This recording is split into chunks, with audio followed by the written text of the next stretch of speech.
Hello दोस्तों, नमस्कार। स्वागत है आप सभी का फिर से मेरे यूट्यूब चैनल पे। तो दोस्तों, जैसा कि आपको पता है, हम यहाँ पे वन दरोगा की तैयारी जो है अच्छी ढंग से कर रहे हैं। और जो है आपकी तैयारी भी यहाँ पे जो है अच्छी, बहुत अच्छी से भी जो है अच्छी यहाँ पे चल रही होगी। यानी आपकी तैयारी जो है बहुत अच्छी यहाँ पे चल रही होगी। उम्मीद है दोस्तों आपसे जो है आपने हमारे सभी सेशन यहाँ पे देखे होंगे, जितने भी सेशन हमने आपको कराए हैं। ठीक है, तो एनसीईआरटी का तो लगभग आपका जो है यहाँ पे चैप्टर जो आपका सिलेबस है वो कंप्लीट होने वाला है। आज जो है आपका यहाँ पे 9th का बायो का सिलेबस आपका कंप्लीट हो जाएगा, और कल और परसों यानी 2 दिन में आपका जो है यहाँ पे 10th की बायोलॉजी भी समाप्त हो जाएगी। उसके बाद जो है हमारा यहाँ पे 9th और 10th का जो है पूरा सिलेबस कंप्लीट हो जाएगा। अगर अभी तक आपने सिलेबस कंप्लीट नहीं किया तो आप जो है ऊपर ऊपर से एक बार जो है 10th की वीडियो देख सकते हैं। ठीक है, तो जो आपकी 10th की एनसीईआरटी होगी वो आप यहाँ पे देख सकते हैं। अगर आपने जो है शुरू से हमको फॉलो कर रहे हैं, हमारे साथ चैनल पे बने हुए हैं, तो आपने जो है सभी वीडियोज़ देखी होगी, और जो हमारी क्वेश्चन सीरीज आती है उसको भी आपने यहाँ पे देखा होगा। तो आज का चैप्टर जो होने वाला है आपका ऊतक पे यहाँ पे होने वाला है। तो देखते हैं ऊतक बेसिकली क्या होते हैं। तो ऊतक के बारे में थोड़ा सा मैं इंट्रोडक्शन दे देता हूँ। तो जो आपके ऊतक होते हैं वो आपके जो है ग्रुप ऑफ सेल्स होते हैं। ठीक है, यानी कोशिकाओं का समूह होता है। ठीक है, तो कोशिका किसको कहते हैं, अगर आपको ये पता नहीं है तो आप जो है हमारी पिछली वीडियो में जा सकते हैं। वहाँ पे जो है कोशिका के बारे में हमने जो है डिटेल में वहाँ पे पढ़ा हुआ है, तो आप जो है वहाँ से देख सकते हैं। तो ऊतक बेसिकली जो है कोशिकाओं के समूह होते हैं। तो ये इस प्रकार के समूह होते हैं जैसे आपके एक ही प्रकार के समूह होंगे, एक ही प्रकार की यहाँ पे कोशिका होंगी। ठीक है, ऐसा नहीं होगा कि आप जो है विभिन्न प्रकार की यहाँ पे कोशिकाएं होंगी। ऐसा नहीं है कि आप जो है एक जो आपकी स्किन है, एक वहाँ की कोशिका ले लो, एक आप जो है यहाँ पे अपने सिर के जो बाल हैं, ठीक है, हेयर हैं, जो आपके वहाँ की कोशिका ले लो। तो बेसिकली डिफरेंट प्रकार की यहाँ पे कोशिकाएं नहीं होनी चाहिए, एक ही प्रकार की जो आपकी कोशिकाएं होंगी उनको हम ऊतक कहते हैं। तो ऊतक में बेसिकली हम पढ़ने वाले हैं पहले पादप ऊतक, यानी आपका जो है प्लांट से रिलेटेड होते हैं। ठीक है, दूसरा आ जाता है आपका जंतु ऊतक। तो दोनों को हम यहाँ पे डिस्कस करने वाले हैं। इसमें जो है प्राथमिक विभोज्यते में यहाँ पे पढ़ने वाले हैं। तो इसमें जो है आपका शीर्षस्थ आपका विभोज्यतक, और जो आपका पार्श्वीय विभज्योतक है, और आपका जो है अंतर वृष्टि विभज्योतक है। ठीक है, तो इनको जो है यहाँ पे पढ़ने वाले हैं। इसके बाद आपका आ जाता है सरल स्थायी ऊतक, जटिल स्थायी ऊतक। तो इनको भी जो है हम यहाँ पे पढ़ने वाले हैं। ठीक है, तो ये आपके जो है इनको जो है पूरे डिटेल में हम यहाँ पे पढ़ेंगे। तो चलते हैं सीधे चैप्टर पे चलते हैं। ठीक है, तो यहाँ पे ऊतक के बारे में थोड़ा सा मैं आपको यहाँ पे फिर से बता देता हूँ। तो एक कोशिकाओं का समूह जो उद्रव व कार्य की दृष्टि से समान हो। ठीक है, तो जो आपकी एक ही प्रकार के होंगे उन्हें जो है ऊतक कहते हैं। ऊतक विज्ञान, ऊतकी, ऊतकों का अध्ययन। ठीक है, तो जो आपका एग्जाम में क्वेश्चन बन सकता है कि जो है ऊतक की स्टडी हम जो है किस विज्ञान में करते हैं। तो जो आपका हिस्टोलॉजी होगा उसमें जो है हम यहाँ पे ऊतकों का अध्ययन किया जाता है। एक कोशिकीय जीवों में सामान्य तो जो है आपकी एक ही कोशिका के अंदर जो है सभी क्रियाएं होती है। ठीक है, तो जो आपके एक कोशिकीय जीव होते हैं, जैसे हमने पढ़ा था, जो आपकी एक कोशिका जीव होते हैं और बहुकोशिकीय जीव होते हैं। ठीक है, तो एक कोशिकीय जीव में एक कोशिका होती है, बहुकोशिकीय जीव में बहुत सारी कोशिकाएं होती हैं, यानी आपकी एक से अधिक कोशिकाएं होती हैं। तो जो आपके एक कोशिकीय जीव होते हैं उनमें जो है एक ही कोशिका में सभी प्रकार के यहाँ पे कार्य होते हैं, और बहुकोशिकीय जीवों में जो आपके डिफरेंट प्रकार के यहाँ पे कार्य होते हैं। तो सामान्य तो जो है एक ही कोशिका के अंदर सभी महत्वपूर्ण क्रियाएं होती है, जैसा आपका पाचन हो गया, श्वसन हो गया, उत्सर्जन आदि क्रियाएं। ठीक है, तो ये आपको यहाँ पे याद रख लेना है। आगे आता है बहुकोशिकीय जीवों में जो है सभी महत्वपूर्ण कार्य जो है कोशिकाओं के विभिन्न समूहों द्वारा की जाती है। कोशिकाओं का विशेष समूह जो आपका संरचनात्मक हो गया, कार्यात्मक व उत्पत्ति में समान होता है, ऊतक कहलाते हैं। ठीक है, तो जो भी आपकी कोशिकाएं होंगी अगर वह आपकी जो है संरचनात्मक रूप में, कार्यात्मक रूप में और उत्पत्ति के में जो आपकी एक समान होंगी उनको जो है ऊतक कहते हैं। तो ये पॉइंट आपको याद रखना है। अगला आता है आपका पादप ऊतक। तो पादप जो आपके पादप ऊतक होते हैं इनमें आपका पहला आता है विभज्योतिकी ऊतक। ठीक है, यानी आपके यहाँ पे इसके जो है 3 पार्ट यहाँ पे आपको दिखाए गए हैं। पहला आ जाता है आपका शीर्षस्थ विभज्यतक, ठीक है, पार्श्वीय, और आपका जो है अंतर्वृष्टि। ठीक है, तो यहाँ पे दूसरा आ जाता है स्थायी ऊतक। तो स्थायी ऊतक में आपका पहला आ जाता है एपिडर्मिस, दूसरा आता है आपका सरल स्थायी ऊतक, ठीक है, जो आपके सिंपल होते हैं, तीसरा आता है जटिल स्थायी ऊतक, यानी आपके कॉम्प्लेक्स यहाँ पे टिश्यूज इसको कहते हैं। तो इनके बारे में पढ़ेंगे। ठीक है, तो जटिल स्थायी ऊतक में भी आपके जाइलिम और फ्लोएम होते हैं। तो विभज्योतक की बात करें तो यहाँ पे जो है आपके मेट्रीसिमेट्रिक टिश्यू जो होते हैं विभज्योतिकी ऊतक वृद्धि करते हुए भागों में पाए जाते हैं, जैसे आपका तना व जड़ के शीर्षों में जो है कैम्बियम स्थिति के आधार पर जो है विभज्योतक 3 प्रकार के होते हैं। ठीक है, तो जो आपके विभज्योतक ऊतक हैं वो आपके 3 प्रकार के होते हैं। पहला शीर्षक, दूसरा आता है पार्श्वीय, तीसरा आता है अंतर्वृष्टि। तो शीर्ष, ठीक है, शीर्ष यानी आपके जो है शीर्ष यानी टॉप पे होंगे, ठीक है। तो इस प्रकार से आप जो है इसका अंदाजा लगा सकते हैं यहाँ पे। ये जो है सरल जो है याद करने की आपकी जो है ट्रिक यहाँ पे होनी चाहिए। तो शीर्षस्थ विभेद जैसा आपका तना हो गया, ठीक है, ऊपर का तना हो गया, और आपके जो जड़ के शीर्ष पर स्थित होता है, पादपों की लंबाई में वृद्धि करता है, ठीक है। तो जो आपके शीर्षस्थ ऊतक होते हैं यहाँ पे, जो ये आपका जो है या तो तने में यानी ऊपरी भाग में, अगर आपका जो है कोई पादप है या आपका जड़ है तो जड़ के ऊपरी भाग में यहाँ पे होंगे। तो ये इस प्रकार से जो है यहाँ पे पौधों की लंबाई में वृद्धि करता है। नेक्स्ट आता है पार्श्वीय विभज्योतक, ठीक है। तो जो आपका पार्श्वीय विभज्योतक होगा वो आपका जो है कैम्बियम तने व जड़ की परिधि में स्थित होता है, ठीक है। तो वह जड़ की परिधि में आपका स्थित होगा। आगे हम जो है इसके बारे में डिस्कस करेंगे, और उनकी मोटाई में वृद्धि करता है। तीसरा आता है अंतर्वृष्टिक विभज्योतक, ठीक है। तो यह आपका जो है पत्तियों के आधार पर जो है टहनी के पर्व के दोनों ओर स्थित होता है, इन भागों में वृद्धि करता है, ठीक है। तो इसको जो है हम यहाँ पे पढ़ने वाले हैं। तो यहाँ पे देखिए जो आपके विभज्योतक होते हैं उनको बेसिकली यहाँ पे क्या क्या विशेषताएं होती है। पहला आता है सेलुलोज की बनी कोशिका भित्ति, ठीक है। तो जो आपकी विभज्योतक होते हैं वो बेसिकली सेलुलोज की यहाँ पे बनी हुई होती है कोशिका भित्ति। दूसरा आता है कोशिकाओं के बीच स्थान आपका जो है अनुपस्थित यानी सटकर जुड़ी हुई कोशिकाएं होती है।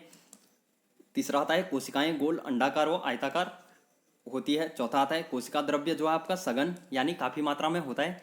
नाभिक जो है एक भी हो सकता है और आपका जो है बड़ा होता है।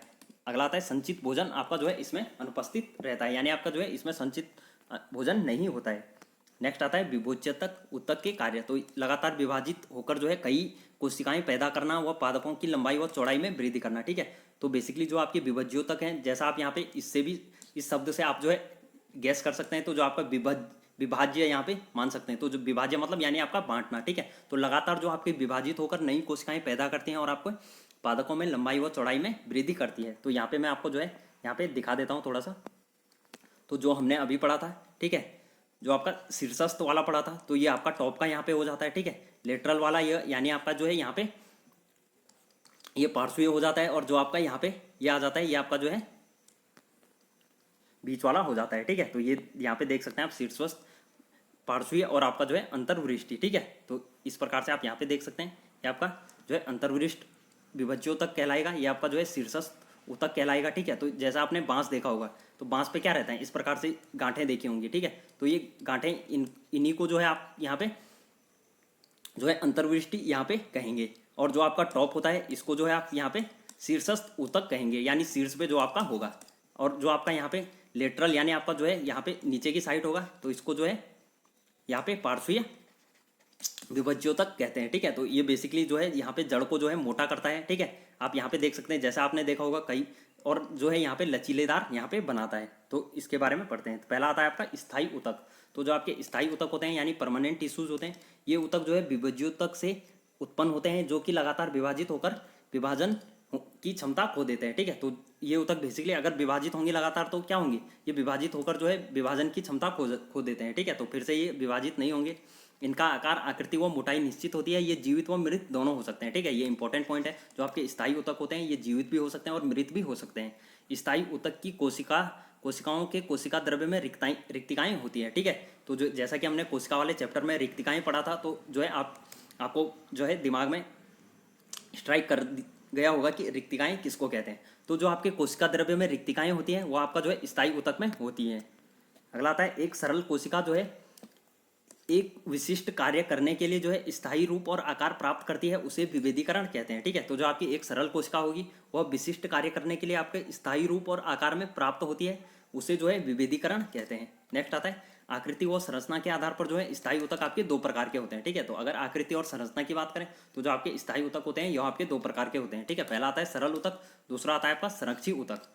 तो सरल ऊतक की बात करते हैं तो यह केवल जो है एक ही प्रकार के कोशिकाओं का समूह होता है, ये दो प्रकार के होते हैं, ठीक है। तो जो सरल ऊतक होगा वह जो है एक ही प्रकार की कोशिकाओं का समूह होता है।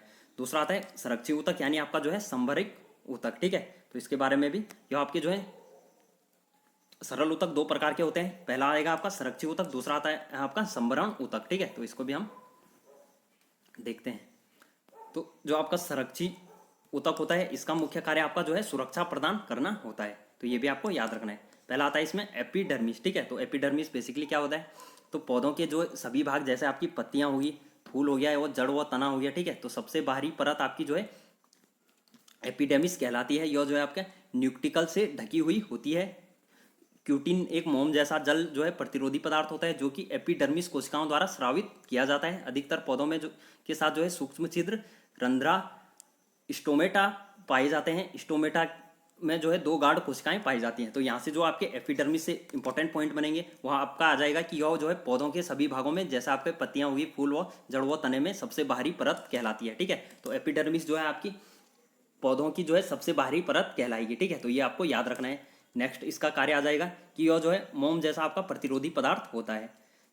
और तीसरा पॉइंट आपका यहाँ से आ जाएगा कि जो एपिडर्मिस कोशिकाएं होती हैं वो जो है अधिकतर पौधों में जो है सूक्ष्म छिद्र रंध्रा स्टोमेटा पाए जाते हैं। ठीक है, तो अधिकतर पौधों में आपके जो है सूक्ष्म छिद्र पाए जाते हैं। नेक्स्ट आता है स्टोमेटा, जो है आपके दो गाढ़ कोशिकाएं पाई जाती हैं। तो स्टोमेटा में आपकी जो है दो गाढ़ कोशिकाएं पाई जाएगी। तो ये आपका जो है यहाँ से इंपॉर्टेंट पॉइंट आ जाएगा। नेक्स्ट आता है एपिडर्मिस के कार्य। तो जो आपके एपिडर्मिस होते हैं बेसिकली ये क्या कार्य करते हैं, इसमें जो है आपके पौधों को यह सुरक्षा प्रदान करते हैं। नेक्स्ट आता है एपिडर्मिस की क्यूटिकल वाष्पोत्सर्जन को रोकती है, जिससे जो है पौधा झुलसने से बच जाता है। तो जैसा देखा होगा आपने, जैसे पेड़ पौधे रहते हैं, ठीक है, तो उनके बाहर से एक कवर देखा होगा आपने, ठीक है, आप जिसको छाल वगैरह बोलते हैं। ठीक है, तो वही आपका जो है यहाँ पे एपिडर्मिस कहलाता है। ठीक है, अगला आता है स्टोमेटा द्वारा जो है गैसों का आदान प्रदान करने में सहायता व वाष्पोत्सर्जन में सहायक। तो जो आपका वाष्प का उत्सर्जन होता है उसमें आपका सहायक होता है। और जो आपकी पौधों में जो है गैस अंदर बाहर यानी जो गैसों का आदान प्रदान होगा उसकी सहायता यहाँ पे करता है। नेक्स्ट आता है आपका कॉर्क। तो कॉर्क की बात करते हैं तो पौधे में जो है लगातार वृद्धि के कारण जड़ व तने की परिधि में उपस्थित ऊतक कारक में बदल जाती हैं। तो जो आपके जैसा आपने पौधे देखे होंगे उनमें जो है लगातार वृद्धि होती रहती है, जड़ व तने जो है लगातार यहाँ पे वृद्धि करते रहते हैं। तो इन कोशिकाओं की भित्ति जो है सुबेरिन के जमाव के कारण मोटी हो जाती है और कारक कोशिकाएं जल व गैस दोनों के प्रवाह को रोक देती है। तो जो आपकी कॉर्क कोशिकाएं होती है वो आपकी जल व गैस दोनों के प्रवाह को यहाँ पे रोक देती है। तो ये पॉइंट पे आपको याद रखना है। नेक्स्ट आ जाता है कार्य। तो इनके कार्य बेसिकली क्या होते हैं, कॉर्क जो है झटकों व चोट से पौधों को बचाता है, बहुत हल्का होता है, जल रोधक या संपीड्य होता है। कॉर्क का उपयोग जो है कुचालक व झटके सहन करने वाले पदार्थों के रूप में किया जाता है। तो यहाँ से जो है आपका एग्जाम में क्वेश्चन बन सकता है, जो आपका कॉर्क होता है यह बेसिकली क्या होता है। तो कॉर्क जो होता है झटकों व चोट से जो है पौधों को बचाता है। तो ये पॉइंट आपको यहाँ पे नोट रखना है। ठीक है, नोट कर देना है, इंपॉर्टेंट पॉइंट है। दूसरा आता है जो आपका कॉर्क होता है बहुत ही हल्का होता है, जल रोधक होता है और संपीड्य होता है। और कॉर्क का उपयोग जो है कुचालक व झटके सहने वाले पदार्थ के रूप में किया जाता है। ठीक है, तो ये भी इंपॉर्टेंट पॉइंट यहाँ से हो जाएगा। नेक्स्ट आ जाता है स्टोमेटा और कॉर्क में जो है यहाँ पे क्या क्या डिफरेंसेस होते हैं यहाँ पे पढ़ते हैं। तो स्टोमेटा की बात करें तो ये पत्तियों की एपिडर्मिस में बहुत से सूक्ष्मदर्शीय छिद्र होते हैं जो कि वृक्क की आकार की गाढ़ कोशिकाओं से घिरी हुई होती है, स्टोमेटा कहलाती हैं। तो जो आपकी स्टोमेटा होती है वह बेसिकली सूक्ष्मदर्शीय छिद्र होते हैं, यानी बहुत से सूक्ष्म छिद्र होते हैं जो कि वृक्क के आकार की गाढ़ कोशिकाओं से घिरी हुई होती हैं। ठीक है, तो ये आपको याद रखना है।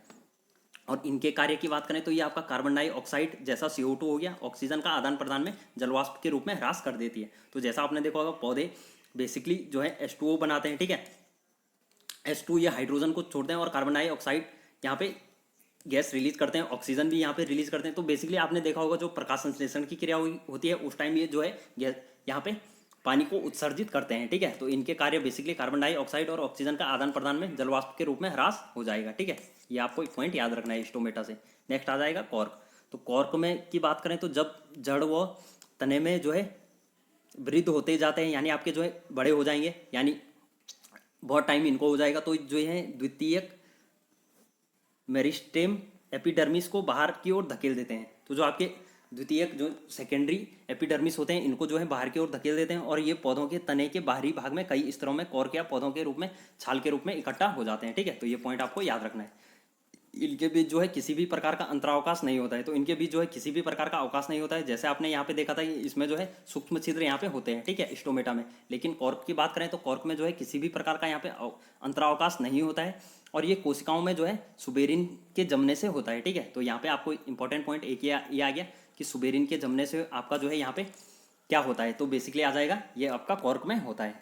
चलते हैं नेक्स्ट। तो यहाँ पे देख सकते हैं आप स्टोमेटा यहाँ पे दिखाया गया है आपको।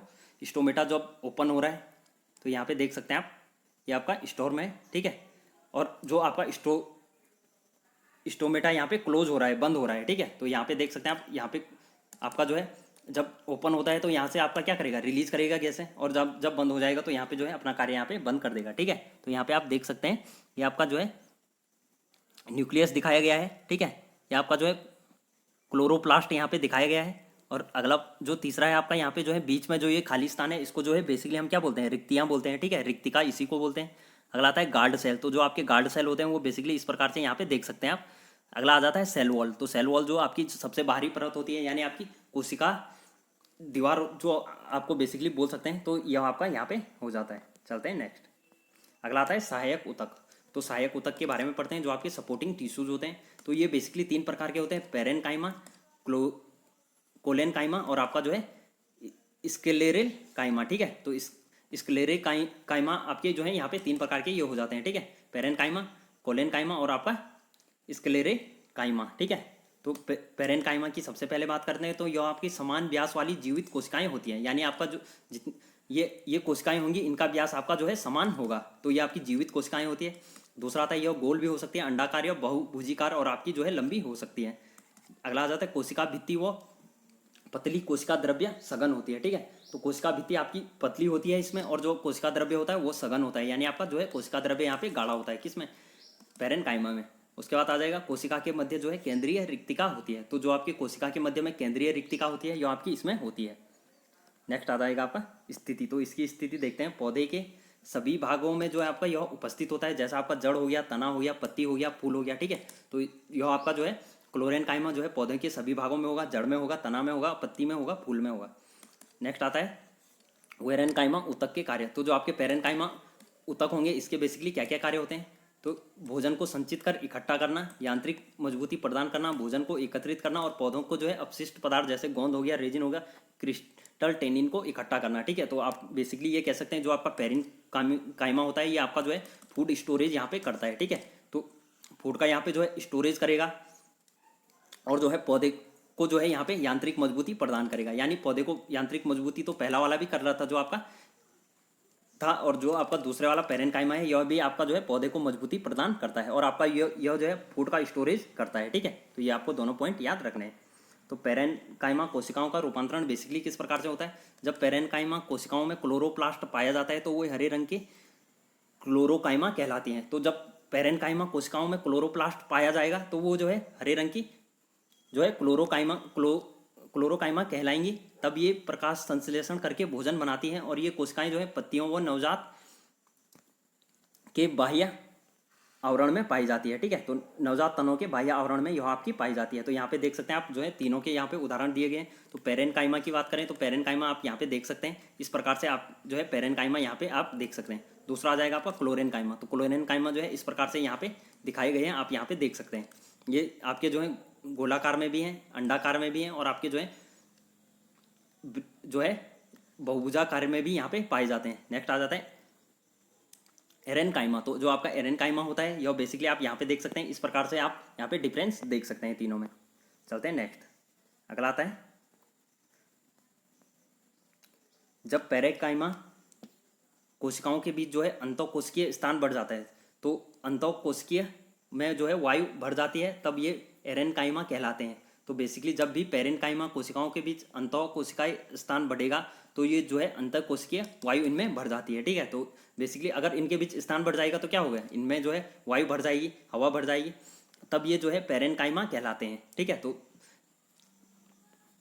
तब ये जो है एरेनकाइमा कहलाएंगे, और इनके जिससे जो है पौधे हल्के हो जाते हैं, या गुण में जो है उत्प्लावन बल प्रदान करता है। तो ये अधिकतर जो है जलीय पौधों में पाए जाते हैं, ठीक है। तो जैसे आपके जलीय पौधे हो गए शैवाल वगैरह, तो इनमें ये बेसिकली पाए जाते हैं, तो ये आपको याद रखना है। नेक्स्ट आ जाता है आपका कोलेनकाइमा। तो कोलेनकाइमा के आप यहाँ पे देख सकते हैं, कुछ उदाहरण यहाँ पे दिए गए हैं। तो कोलेनकाइमा में बेसिकली इस प्रकार की आपकी कोशिकाएं यहाँ पे पाई जाती हैं, ठीक है। ये आपकी होगी यहाँ पे देख सकते हैं आप जो है डिफरेंस, यहाँ पे जो है ये जो है बड़ी कोशिका यहाँ पे दी गई है, ठीक है। तीसरा आपका यहाँ पे देख सकते हैं फाइबर्स एंड टीएस, ठीक है। चलते हैं नेक्स्ट। अगला आता है पेरेनकाइमा जो होते हैं समान जीवित कोशिकाएं, कुछ क्लोरोफिल युक्त होती हैं, ठीक है। तो जो आपकी पेरेनकाइमा होती है, इसमें समान जीवित कोशिकाएं होती हैं, और कुछ जो है क्लोरोफिल युक्त होती हैं। अगला आ जाएगा पतली कोशिका भित्ति। तो इनमें जो है कोशिका भित्ति आपकी पतली होती है, लंबी स्थूलता सेलुलोज व पैक्टिन का कोनों में जमाव होता है। नेक्स्ट आ जाए अंतःकोशिकीय स्थान इसमें अनुपस्थित रहता है, यानी आपका जो है अंतःकोशिकीय स्थान आपका इसमें नहीं रहेगा, बाह्य त्वचा के नीचे उपस्थित होगा, ठीक है। तो जो बाह्य त्वचा होगी, यानी सबसे बाहरी परत होगी, वहाँ पे यह उसके नीचे यह आपका होगा। तो इसके कार्य की बात करें तो यह यांत्रिक शक्ति प्रदान करता है, ठीक है। यांत्रिक शक्ति तो बेसिकली आप इस प्रकार से कहते हैं कि आपको जो है इस यह जो आपका खड़े रहने में यहाँ पे मदद देगा, ठीक है, जिससे ये खड़े रहते हैं, तो इसी को जो है यांत्रिक शक्ति हम कहते हैं। और जो है क्लोरोफिल के कारण जो है शर्करा व स्टार्च का निर्माण करेगा, ठीक है। तो जो आपका यह होगा, यह आपका जो है क्लोरोफिल के कारण आपका शर्करा और यहाँ पे स्टार्च का निर्माण करेगा, ठीक है, पेरेनकाइमा। चलते हैं नेक्स्ट, अगला आता है स्क्लेरेनकाइमा। जो आपका स्क्लेरेनकाइमा होगा यह आपका जो है दो प्रकार के होते हैं, फाइबर और आपके सेलेरेटेड, ठीक है। तो आपकी कोशिकाएं जो है लंबी, सक्रिय व मोटी होती हैं, ठीक है। तो कोशिकाएं इसमें लंबी होती है, सक्रिय होती है, वो मोटी होती हैं, जैसे 1 mm से आपकी जो है 550 mm तक हो सकती है। अंतःकोशिकीय स्थान आपका इसमें नहीं रहता है। सामान्य तो जो है दोनों सिरों पर पैनी होती है और जो है जीव द्रव्य रहित और मृत होती है, ठीक है। तो मृत कोशिकाएं आप बोल सकते हैं, जो आपकी स्क्लेरन काइमा होता है इसमें जो है आपकी मृत कोशिकाएं पाई जाती हैं। नेक्स्ट आता है आपका लिग्निन कोशिकाएं, कोशिका भित्ति का मोटा कर देता है, ठीक है। तो जो लिग्निन कोशिका भित्ति होती है इसको बेसिकली यह आपका मोटा कर देता है, तो ये भी आपको याद रखना है। यहाँ पे जो है आपको डायग्राम दिया गया है, आप यहाँ पे देख सकते हैं। चलते हैं नेक्स्ट, अगला आता है इसकी स्थिति। तो स्क्लेरेनकाइमा कोशिकाएं जो है टार्केस, कोट्रेक्स, मोटाई, फ्लोएम व कठोर बीज जैसे आपका आम हो गया, नारियल, बादाम में पाई जाती हैं। इनके साथ जो है स्क्लेरेनकाइमा कोशिकाएं लंबी, संकरी, लिग्निन युक्त हैं और पौधों की छाल जैसे नारियल के रेशे स्क्लेरेनकाइमा कोशिकाओं के उदाहरण हैं। तो बेसिकली आप जो है स्क्लेरेनकाइमा का सबसे बेस्ट उदाहरण आपका जैसे आपने नारियल देखा होगा, ठीक है। तो नारियल का आपने बाहरी आवरण देखा होगा, तो वो कैसा रहता है, बिल्कुल ऐसा रहता है कि उसमें कुछ है ही नहीं, ठीक है। तो ऐसा लगता है वो मृत कोशिकाएं उसमें होती है, तो इसी प्रकार जो है आपको वह वैसा दिखाई देता है। अगला आता है फाइबर। यहाँ पे देख सकते हैं फाइबर, यहाँ पे आपको जो है इस प्रकार से दिखाया गया है। स्क्लेरेट्स आप जो है यहाँ पे देख सकते हैं। तो आगे चलते हैं, सीधे इनके अंतर के बारे में यहाँ पे देखते हैं। तो देखिए जो आपका पेरेनकाइमा, कोलेनकाइमा और आपका स्क्लेरेनकाइमा होता है, इसमें जो है बेसिकली क्या क्या अंतर होते हैं। तो जो आपके पेरेनकाइमा होते हैं यह आपकी पतली कोशिका भित्ति होती है। कोशिका द्रव्य सघन रहता है, यानी जीवित रहता है। कोशिका रिक्तियाँ बड़ी व मध्य में होती हैं, ठीक है। तो रिक्तियाँ इसमें ज़्यादा होती हैं और मध्य में होती हैं। गोल अंडाकार यह होती हैं। भोजन संचित यह करती है। कोशिका जो है कुछ कोशिका प्रकाश संश्लेषण करती है, यानी आपका अपना भोजन बनाती है। नेक्स्ट आ जाता है कोशिकीय स्थान जो है आपका उपस्थित होता है, ठीक है। तो ये आपको याद रखने। नेक्स्ट आ जाएगा कोलेनकाइमा। तो यहाँ पे जो है कोशिका भित्ति असमान रूप से मोटी और पतली होती है, कम सघन जीवित होती है, ठीक है। तो इसमें जो है कम गाढ़ा रहेगा, यहाँ पे जो है सबसे गाढ़ा रहता है, और यहाँ पे जो है कम सघन रहेगा। नेक्स्ट आ जाएगा रिक्तिका छोटी और एक तरफ होती है, ठीक है। तो रिक्तिका अगर आपकी जो है ये कोशिका है तो इसमें जो आपकी रिक्तिका होगी वो एक साइड होगी, ऐसा नहीं कि यहाँ बीच में होगी, ठीक है। तो रिक्तिका एक साइड होगी, लेकिन जो है आपकी छोटी होगी, ठीक है। तो छोटी आपकी यहाँ पे इसमें रिक्तिका पाई जाएगी। लंबी, स्थूल व गोलाकार होगी। पेक्टिन के कोनों में जमना, ठीक है। तो पेक्टिन आपका जो है इसके कोनों में जमेगा, कुछ प्रकाश संश्लेषण करती है और जो है कोशिकीय स्थान इसमें अनुपस्थित रहता है, ठीक है। तो ये आपको दोनों पॉइंट यहाँ पे याद रखने हैं। तो यहाँ पे देख सकते हैं आप, कुछ आपको यहाँ पे उदाहरण यहाँ पे देख सकते हैं आप इस प्रकार से। ये यहाँ पे जो आपकी रिक्तिका होगी ये आपका जो है यहाँ पे जो है छोटा सा दिखाई दिया है। नेक्स्ट आता है आपका स्क्लेरेनकाइमा, ठीक है। तो जो आपका स्क्लेरेनकाइमा होता है यह आपका जो है मोटी कोशिका भित्ति होती है, ठीक है। तो इसकी बात करें यहाँ पे पतली होती है, यहाँ पे जो है मोटी और पतली दोनों हो सकती है। तो जो आपकी स्क्लेरेनकाइमा होती है इसमें जो है मोटी कोशिका भित्ति होती है। जो आपका कोशिका द्रव्य होता है वो अनुपस्थित रहता है, यानी आपका जो है कोशिका द्रव्य यहाँ पे मृत रहेगा, यानी नहीं रहेगा, ठीक है। और जो आपका रिक्तिका होगी, रिक्तिका इसमें नहीं होगी। और यह इसके आकार की बात करें तो यह आपकी लंबी होगी, सक्रिय होगी, मोटी होगी और अनेक आकार की यहाँ पे हो सकती है। अगला आता है जो आपकी लिग्नन का यहाँ पे जमाव होता है। अगला आता है यह आपका जो है प्रकाश संश्लेषण नहीं करती है, ठीक है। और जो इसमें जो है कोशिकीय स्थान अनुपस्थित रहता है, ठीक है। तो मेन पॉइंट आपको जो याद रखना है, जो आपके पेरेनकाइमा में होते हैं वो आपका जो है भोजन संचित कर सकते हैं, प्रकाश संश्लेषण की क्रिया कर सकते हैं और कोशिकीय स्थान जो है इनमें होता है, ठीक है। तो ये 3 पॉइंट आप यहाँ पे याद रख सकते हैं। रिक्तिका जो है यहाँ पे बड़ी होती है और मध्य में होती है, ठीक है। तो ये आपको जो है याद रखना है। अगर क्वेश्चन यहाँ से आ जाता है कि रिक्तिका जो है इन तीनों में से किस में नहीं पाई जाएगी, तो रिक्तिका जो है इसमें स्क्लेरेनकाइमा में नहीं पाई जाएगी, ठीक है। तो ये तीनों पॉइंट आपको याद रखने हैं, इसका आप स्क्रीनशॉट लेके रख सकते हैं। चलते हैं नेक्स्ट, अगला आता है जटिल स्थायी ऊतक। तो जो आपके जटिल स्थायी ऊतक है ये ऊतक 2 या 2 से अधिक प्रकार की कोशिकाओं से मिलकर बने हुए होते हैं, जटिल स्थायी ऊतक कहलाते हैं, ठीक है। तो जैसे आपके 2 या 2 से अधिक प्रकार के, जैसे हमने पहले पढ़ा था, जो आपके सरल ऊतक ऊतक थे वो आपके एक ही प्रकार के ऊतक मिलके जो है सरल प्रकार के ऊतक बना रहे थे। तो जो आपके जटिल स्थायी ऊतक हैं तो ये आपके जो है दो या दो से अधिक प्रकार की कोशिकाओं से मिलकर बने हुए होंगे, ये जटिल स्थायी ऊतक कहलाते हैं। ये दो प्रकार के होते हैं, जाइलम और आपके फ्लोएम। ठीक है, तो जो आपके जाइलम और फ्लोएम होते हैं, एग्जाम में क्वेश्चन बन सकता है वो किस प्रकार के ऊतक होते हैं, तो ये आपका जटिल स्थायी ऊतक हो जाएंगे। ठीक है, तो दोनों मिलकर जो है संवहन ऊतक बनाते हैं। तो जाइलम की बात करते हैं, तो यह ऊतक जो है पादपों में मृदा से जल व खनिज का संवहन करता है। यह चार प्रकार का की कोशिकाओं से मिलकर बना होता है। तो जो जाइलम होता है, जाइलम का आप मान सकते हैं जो कि यह पादप ऊतकों में मृदा से, जो आपकी भूमिगत मृदा होती है, ठीक है, तो जो आपकी जमीन में मिट्टी होती है, इससे जो है जल व खनिज का संवहन करता है। यानी आपका जो है जल व खनिज का उसमें जो है पौधे में आपका जो है यह संचार करेगा। यह आपकी जो है चार प्रकार की यहाँ पे है। पहली है आपकी वाहिनिकी। तो वाहिनिकी की बात करें तो यह काष्ठकीय कोशिका भित्ति जो है एकल कोशिकाएं लंबी नली के रूप में मृत होती हैं। ठीक है, तो यह आपकी जो है वाहिनिका होगी, यह आपकी मृत रूप से होंगी और आपकी एकल कोशिकाएं होंगी। ठीक है, तो ये आपको याद रखना है। दूसरा आता है वाहिका। तो वाहिका जो है एक दूसरे से जुड़ी लंबी कोशिकाएं होती है, जड़ व जल जो आपकी जड़ से जल व खनिज का पौधों के भागों में संवहन करेगी। ठीक है, तो ये आपको याद रखना है, वाहिका। नेक्स्ट आ जाता है आपका तीसरा, जाइलम पेरेनकाइमा। तो जो आपकी जाइलम पेरेनकाइमा होती है, यह आपका पार्श्वीय संवहन में सहायता करती है। ठीक है, तो पार्श्वीय संवहन जो आपकी पार्श्व जो आपके किनारों से यहाँ पे संवहन होती है, उसको जो है यहाँ पे वहाँ पे भोजन इकट्ठा करती है। ठीक है, तो ये आपको याद रखना है, जो जाइलम पेरेनकाइमा होता है जो आपका जो है भोजन इकट्ठा यहाँ पे करता है। नेक्स्ट आता है जाइलम फाइबर। तो जाइलम फाइबर जो है पौधों को दृढ़ता प्रदान करेगा, यानी आपका जो है मैकेनिकल यहाँ पे सपोर्ट रखेगा, यानी आपका दृढ़ता मतलब जो है पौधों को सीधे खड़ा यहाँ पे रखेगा। ठीक है, तो जाइलम फाइबर की से यह आपका होएगा। नेक्स्ट आता है आपका फ्लोएम। तो फ्लोएम यह ऊतक जो है पादपों में निर्मित भोजन का संवहन करता है। यह जो है चार प्रकार की कोशिकाओं से मिलकर बना हुआ होता है। ठीक है, तो जैसा हमने जाइलम पढ़ा वह भी चार प्रकार की कोशिकाओं से मिलकर बना है, फ्लोएम जो है चार प्रकार की कोशिकाओं से मिलकर बना है। तो फ्लोएम जो है निर्मित भोजन पदार्थों को का संवहन करता है। ठीक है, तो पहला आता है चालनी नालिकाएं। तो जो आपकी चालनी नालिकाएं होती है, यह आपकी लंबी व छिद्र भित्ति वाली नालिकाकार कोशिकाएं होती है, और यह आपकी चालनी प्लेटों के छिद्रों द्वारा जो है अन्य चालनी नालिका कोशिका के संपर्क में रहती है। ठीक है, दूसरा आता है सहचरी कोशिकाएं। तो जो आपकी सहचरी कोशिकाएं होती है, विशेष पेरेनकाइमा कोशिकाएं होती है, यह आपकी लंबी हो सकती है, संकरी हो सकती है, सघन व जीव द्रव्य में बड़े केंद्रक वाली होगी। ठीक है, तो जो आपकी जीव द्रव्य होगा, जैसा आपने देखा होगा, ये आपकी कोशिका होगी, ये आपका यहाँ पे केंद्रक हो गया, ये आपका जीव द्रव्य हो गया। तो जो आपका जीव द्रव्य होगा यहाँ पे जीव द्रव्य होगा, और ये आपका जो है केंद्रक यहाँ पे जो है न्यूक्लियस यहाँ पे बड़ा होगा। नेक्स्ट आता है फ्लोएम पेरेनकाइमा। तो जो फ्लोएम पेरेनकाइमा होता है, यह आपका जो है सरल पेरेनकाइमा कोशिकाओं भोजन का संग्रहण व धीमी गति से उनका संवहन करता है। ठीक है, तो ये भोजन को जो है धीरे धीरे जो है पौधों के उच्च भागों में यहाँ पे पहुंचाएगा। तो ये आपको याद रखना है। नेक्स्ट आता है फ्लोएम रेसे। तो जो फ्लोएम रेसे होते हैं, ये जो है स्क्लेरेनकाइमा के रेसे जो है दृढ़ता प्रदान करता है। ठीक है, तो ये भी आपको याद रखना है। चलते हैं नेक्स्ट। तो यहाँ पे देख सकते हैं आप, ये आपका यहाँ पे पिट है। ठीक है, ये आपका जो है वेसल एलिमेंट है। ठीक है, ये आपका ट्रेचिट हो गया, ये आपका जो है जाइलम हो गया। ठीक है, तो ये आपका पेरेनकाइमा सेल हो गया। तो यहाँ पे आप देख सकते हैं इस प्रकार से।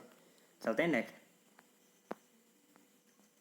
अगला आता है आपका जाइलम और आपके फ्लोएम में क्या क्या अंतर होते हैं। तो जो आपका जाइलम की बात करें तो इसमें जो है मृत कोशिकाएं होती हैं, कोशिका भित्ति मोटी होती है, जो आपकी लिग्निन कोशिका भित्ति को जो है यह मोटी कर देता है। ठीक है, तो जो आपका लिग्निन होता है वो कोशिका भित्ति को मोटी कर देता है। वाहिनी व वाहिका पाई जाती है, कोशिका द्रव्य नहीं होता है, यह खनिज और जल का संवहन करता है। संवहन केवल एक दिशा में होता है। ठीक है, यानी आपका जो है संवहन केवल ऊपर की ओर होगा, क्योंकि यह जो है जड़ों से अगर आप यहाँ से खनिज प्रदान करेगा तो ऐसा तो है नहीं, ये मृदा में ही जो है खनिज यहाँ पे प्रदान करेगा। ये जो है ऊपर की ओर यहाँ पे संवहन करता है, जो आपके खनिज यहाँ पे होते हैं। तो यहाँ पे आप देख सकते हैं। दूसरा आ जाएगा फ्लोएम। तो फ्लोएम में जो है जीवित कोशिकाएं होंगी। ठीक है, इसमें जो है कोशिका भित्ति सामान्यतः पतली होती है। ठीक है, तो जाइलम में कोशिका भित्ति मोटी हो जाएगी और फ्लोएम में कोशिका भित्ति पतली हो जाएगी। तीसरा पॉइंट आता है कोशिका भित्ति सेलुलोज की बनी हुई होती है। तो जो आपकी कोशिका भित्ति होती है फ्लोएम में, वो आपकी जो है सेलुलोज की बनी हुई होती है।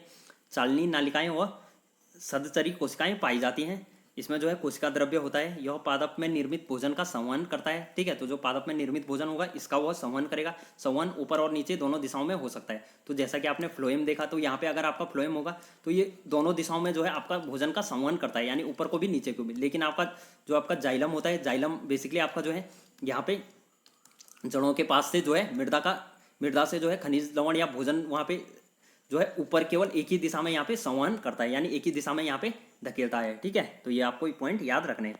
नेक्स्ट आ जाता है आपका जंतु ऊतक। ठीक है, तो पादप ऊतक यहाँ पे आपका समाप्त होता है। तो जंतु ऊतक में बेसिकली आपके 4 प्रकार के यहाँ पे ऊतक होते हैं। पहला आ गया आपका एपिथीलियन ऊतक, दूसरा आता है पेशीय ऊतक, तीसरा आता है तंत्रिका ऊतक, चौथा आता है संयोजी ऊतक। तो एपिथीलियन ऊतक बेसिकली संरक्षी ऊतक, जो शरीर की गुहिकाओं का आवरण जैसा आपका त्वचा होगी, मुंह की बाह्य परत होगी, तो इसमें पाए जाते हैं। ठीक है, तो जो आपके एपिथीलियम ऊतक होते हैं वो आपके त्वचा में होगी, मुंह के बाह्य परत में पाए जाते हैं। ठीक है, ये पॉइंट आपको बेसिकली यहाँ पे याद रखना है। तो कार्य व स्थिति के आधार पर ये जो है विभिन्न प्रकार के होते हैं। तो यहाँ पे देख सकते हैं एपिथीलियम ऊतक, यहाँ पे पहला आता है स्तंभी एपिथीलियम। इसमें जो है यहाँ पे इसके प्रकार यहाँ पे दिखाए गए हैं आपको। पहला आएगा साधारण स्तंभी, दूसरा आएगा रोएदार स्तंभी, अगला आता है आपका घनाकार एपिथीलियम। ठीक है, तो जो आपका घनाकार हो गया वो आपका जो है घनाकार एपिथीलियम में इस प्रकार से आएगा। तीसरा आता है आपका स्तंभी एपिथीलियम, तो जो आपका स्तंभी एपिथीलियम होगा वो आपका स्तंभी एपिथीलियम में आएगा, और जो आपका ग्रंथिल एपिथीलियम होगा वह इस प्रकार से होगा। ठीक है, तो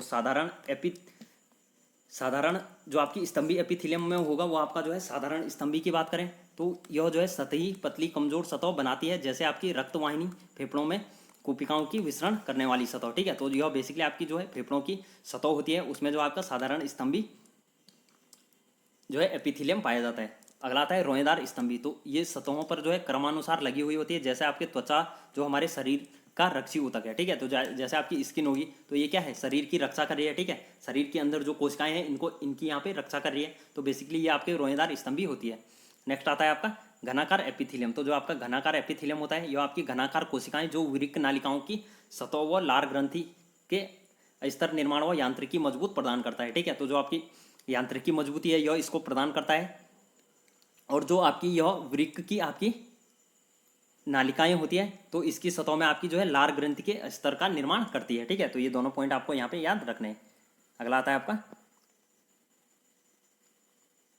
स्तंभी एपिथीलियम, तो जो स्तंभी एपिथीलियम होता है इसमें आपका यहाँ पे देख सकते हैं ये खंभाकार होती हैं, यानी आपकी स्तंभ के आकार की यहाँ पे होंगी। इनमें जो है कोशिकाएं जिन पर धागे के समान रचनाएं होती है। ठीक है, तो ये आपके बेसिकली धागे के समान यहाँ पे रचनाएं होंगी। ये आंतों की सतह व श्वसन नली की सतह पर पाई जाती है, तो जो आपकी आंतें होंगी इनकी सतह पे पाई जाएगी, और आपकी जो है श्वसन नली की सतह पर पाई जाएगी। ठीक है, एग्जाम में क्वेश्चन बन सकता है कि जो स्तंभी एपिथीलियम होते हैं ये बेसिकली कहाँ पे पाए जाते हैं, तो आपका आंसर आ जाएगा आपका यहाँ पे, यह आपकी जो है आंतों की सतह और श्वसन नली की सतह पर पाई जाती है। तो ये पदार्थ का चालन में सहायक होती है। ठीक है, तो ये बेसिकली पदार्थ के चालन में सहायक होती है, तो ये पॉइंट आपको याद रखना है।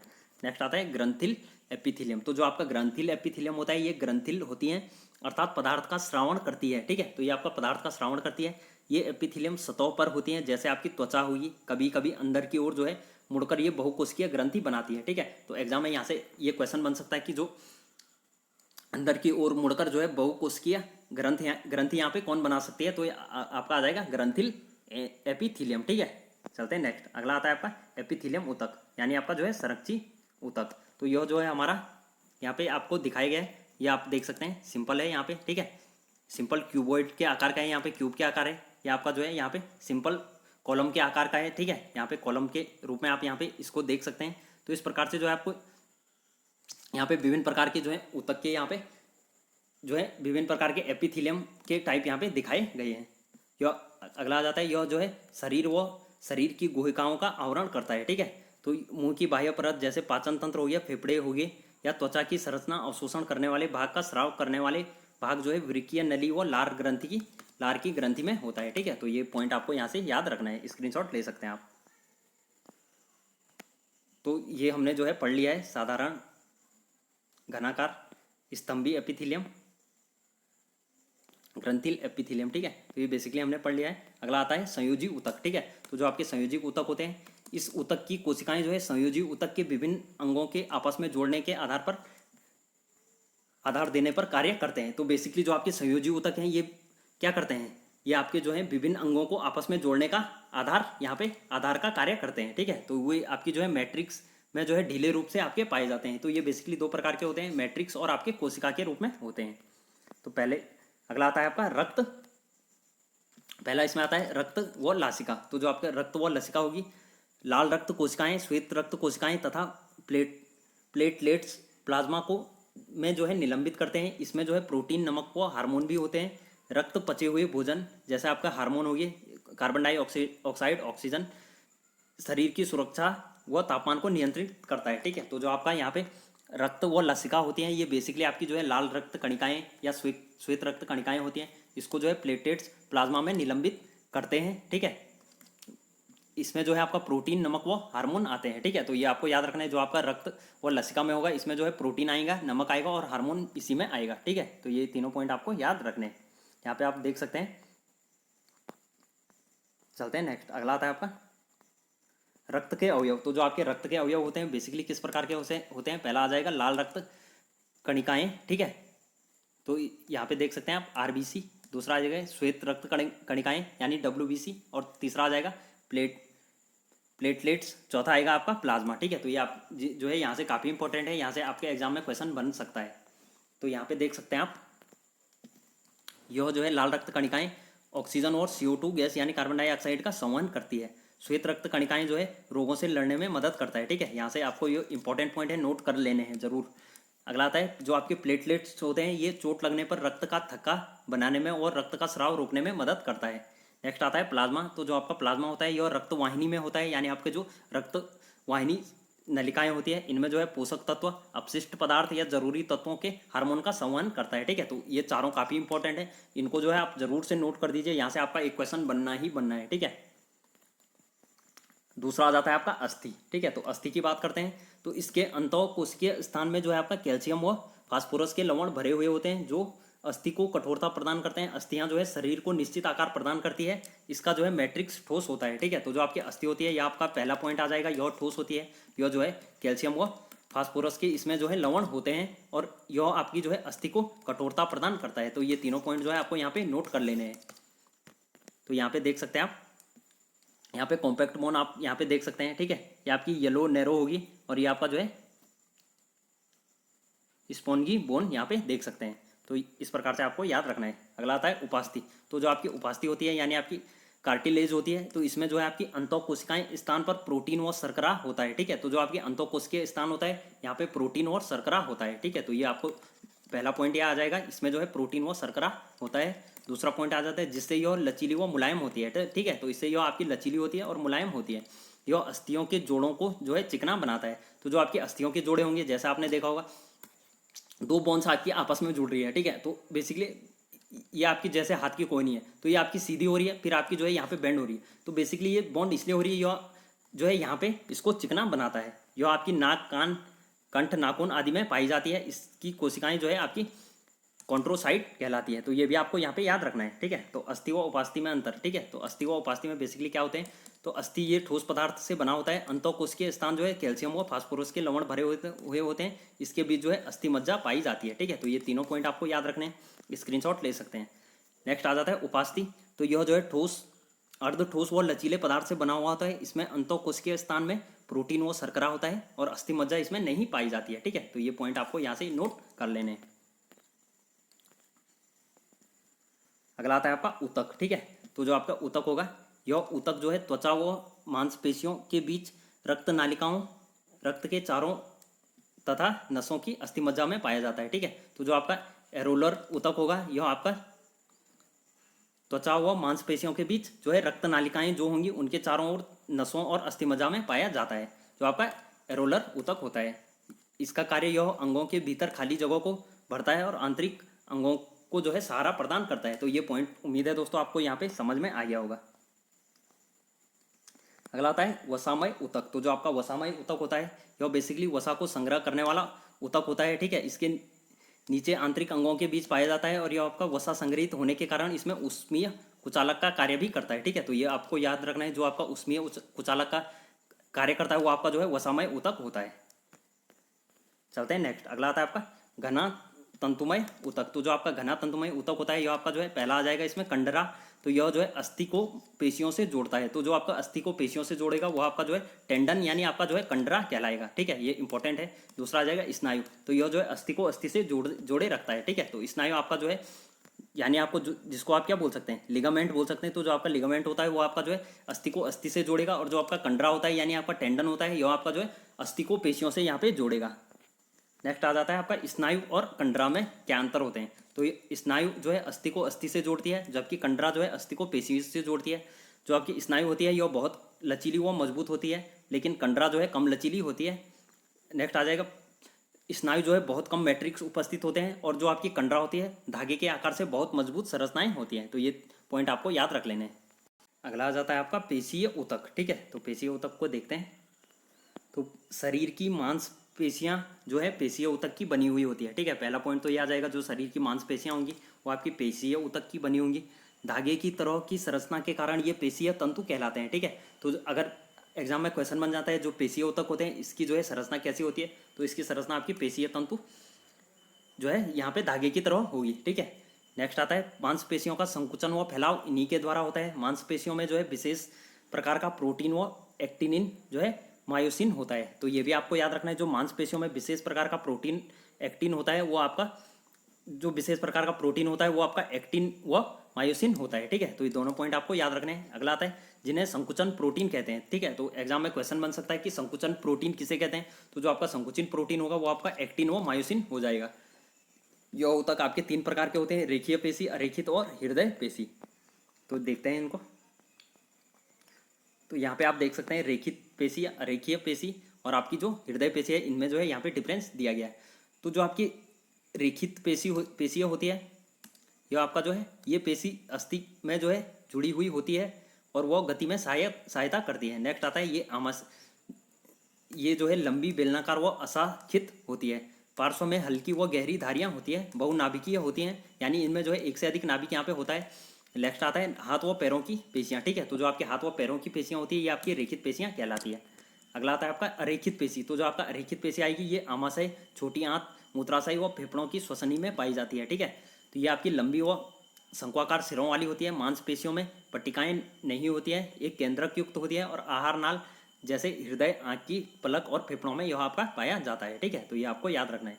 अगला आता है हृदय पेशी। तो हृदय पेशी की तो आप जो है यहीं से आंसर कर सकते हैं। तो हृदय पेशी जो है हृदय में पाया जाएगा। यह बेलनाकार व साकित होता है, यह बिना शंक्वाकार सिरे वाली तथा हल्के जुड़ाव वाली होती है। इसमें जो है एक केंद्रक युक्त तो यह आपका होता है। ठीक है, तो जो आपकी अनैच्छिक पेशी और आपकी यहाँ पे ऐच्छिक पेशी, 2 प्रकार की पेशी होती है। तो ऐच्छिक पेशी में आपका जो है रेखित पेशी आता है, और जो आपकी अनैच्छिक पेशी होती है वो आपका अरेखित पेशी और आपका हृदय पेशी इसमें आ जाएगा। ठीक है, तो इनमें जो है आपका जो रेखित पेशी होगी इनमें आपका जो है यहाँ पे बहुनाभिकीय होता है। ठीक है, यानी नाभिक जो है जो आपका केंद्रक होता है वो एक से अधिक होता है, और जो है अरेखित पेशी में एक केंद्रक, और जो हार्ट का हृदय पेशी होती है वो आपका जो है एक केंद्रक इसमें होगा। तो ये दोनों पॉइंट आपको यहाँ से याद रखने हैं।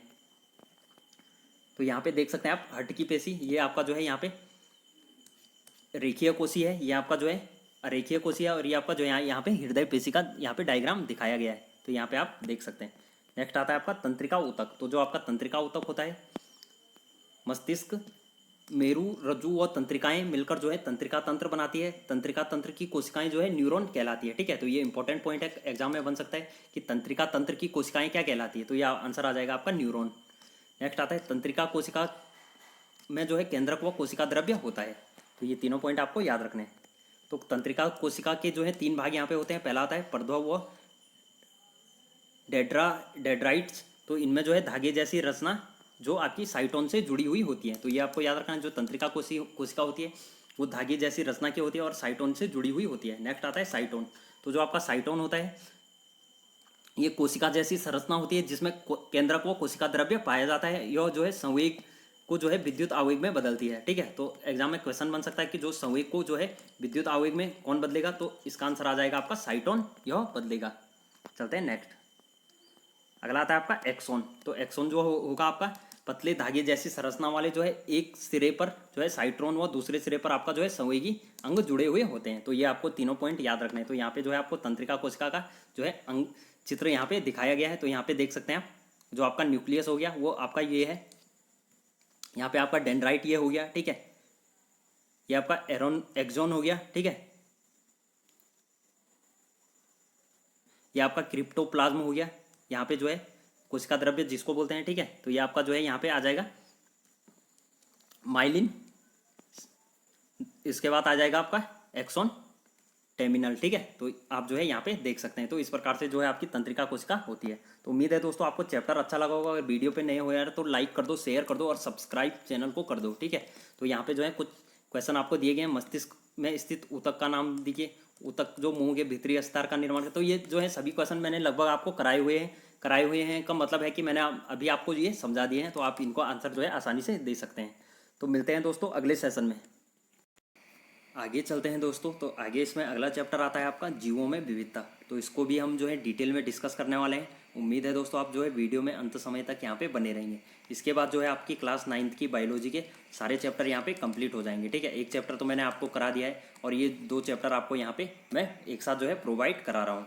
तो देखिए इसमें आता है पहला जीवधारी। तो इसके बारे में हम यहाँ पे पढ़ने वाले हैं। जीवधारी में बेसिकली यहाँ पे क्या क्या होते हैं। तो जीवधारी में पहला आता है आपका प्रोकैरियोटी, दूसरा आता है यूकैरियोटी। तो यूकैरियोटी के अंतर्गत आपका आता है एक कोशिकीय और बहुकोशिकीय। इसके अंतर्गत भी आपके जो है 2 प्रकार के हैं। तो एक कोशिकीय के अंतर्गत आपके हैं जो है प्रोटिस्टा, और बहुकोशिकीय के अंतर्गत आपके हैं कोशिका भित्ति सहित और कोशिका भित्ति रहित, यानी जिनमें कोशिका भित्ति होती है और जो कोशिका भित्ति जिनमें नहीं होती है। तो जिनमें कोशिका भित्ति होती है उनमें यहाँ पे आता है पहला प्रकाश संश्लेषण जिनमें नहीं हो पाता है। दूसरा आता है प्रकाश संश्लेषण में जो सक्षम होते हैं, यानी जो प्रकाश संश्लेषण की क्रिया करते हैं। और जो आपके कोशिका भित्ति रहित होते हैं ये बेसिकली एनिमिलिया यहाँ पे आते हैं, जो कि जंतु जगत से यहाँ पे जो है होते हैं। तो प्रकाश संश्लेषण में सक्षम की बात करें तो इनमें आते हैं बेसिकली आपके पादप जगत के होते हैं। इनमें पहला आता है क्रिप्टोगेमी, दूसरा आता है फेनेरोगेमी। ठीक है, तो क्रिप्टोगेमी के अंतर्गत आपके आते हैं थैलोफाइटा, ब्रायोफाइटा और टेरिडोफाइटा। तो इसके अंतर्गत यहाँ पे बेसिकली ये 3 आते हैं। और फेनेरोगेमी के अंतर्गत जो आते हैं आपके जिम्नोस्पर्म और आपके एंजियोस्पर्म।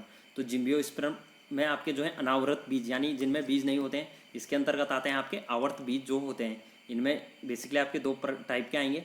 पहला आएगा एक बीजपत्री और दूसरा आएगा द्विबीजपत्री। तो इन सभी को जो है हम यहाँ पे डिटेल में पढ़ने वाले हैं। ठीक है, तो एनिमिलिया आप यहाँ पे देख सकते हैं, प्राणी जगत यहाँ पे दिया गया है। तो यहाँ पे जो है कोशिकीय स्तर हो गया आपका, ऊतकीय स्तर हो गया। तो इसको भी जो है हम यहाँ पे डिटेल में पढ़ने वाले हैं। चलते हैं, मैं सीधे आपको जो है यहाँ पे लेके जाता हूँ। तो आगे आता है आपका 5 जगत वर्गीकरण, यानी आपके जो है 5 किंगडम क्लासिफिकेशन। ठीक है, तो ये कई बार एग्जाम में आ जाता है कि जो है 5 जगत वर्गीकरण बेसिकली क्या है, ये 5 जगत कौन कौन से हैं। तो ये सभी आपको जो है यहाँ पे नोट कर लेने हैं। पहला आता है आपका किंगडम में मोनेरा किंगडम। ठीक है, तो जो आपका मोनेरा किंगडम होता है वो बेसिकली आपका एक कोशिकीय प्रैक्रियोट होता है। ठीक है, और इसमें जो है कोई निश्चित केंद्रक नहीं होता है, कोई निश्चित अंगक नहीं होता है। ये इनका पोषण की बात करें तो ये स्वपोषी व परपोषी दोनों टाइप के होते हैं। ठीक है, तो स्वपोषी का मतलब बेसिकली वो होता है जो जीव जो है अपना भोजन जो है स्वयं तैयार कर सकते हैं। और अगर परपोषी की बात करें तो परपोषी वो होते हैं जो है यहाँ पे कह सकते हैं दूसरों पर निर्भर रहते हैं। ठीक है, तो दोनों बातें आपको याद रखनी है, स्वपरपोषी और परपोषी। इसके उदाहरण आपको दिए गए हैं यहाँ पे जो है आप देख सकते हैं बैक्टीरिया, नील हरित शैवाल, साइनोबैक्टीरिया और आपका जो है माइकोप्लाज्मा। ठीक है, तो यहाँ पे आप देख सकते हैं ये आपको कुछ उदाहरण यहाँ पे दिए गए हैं।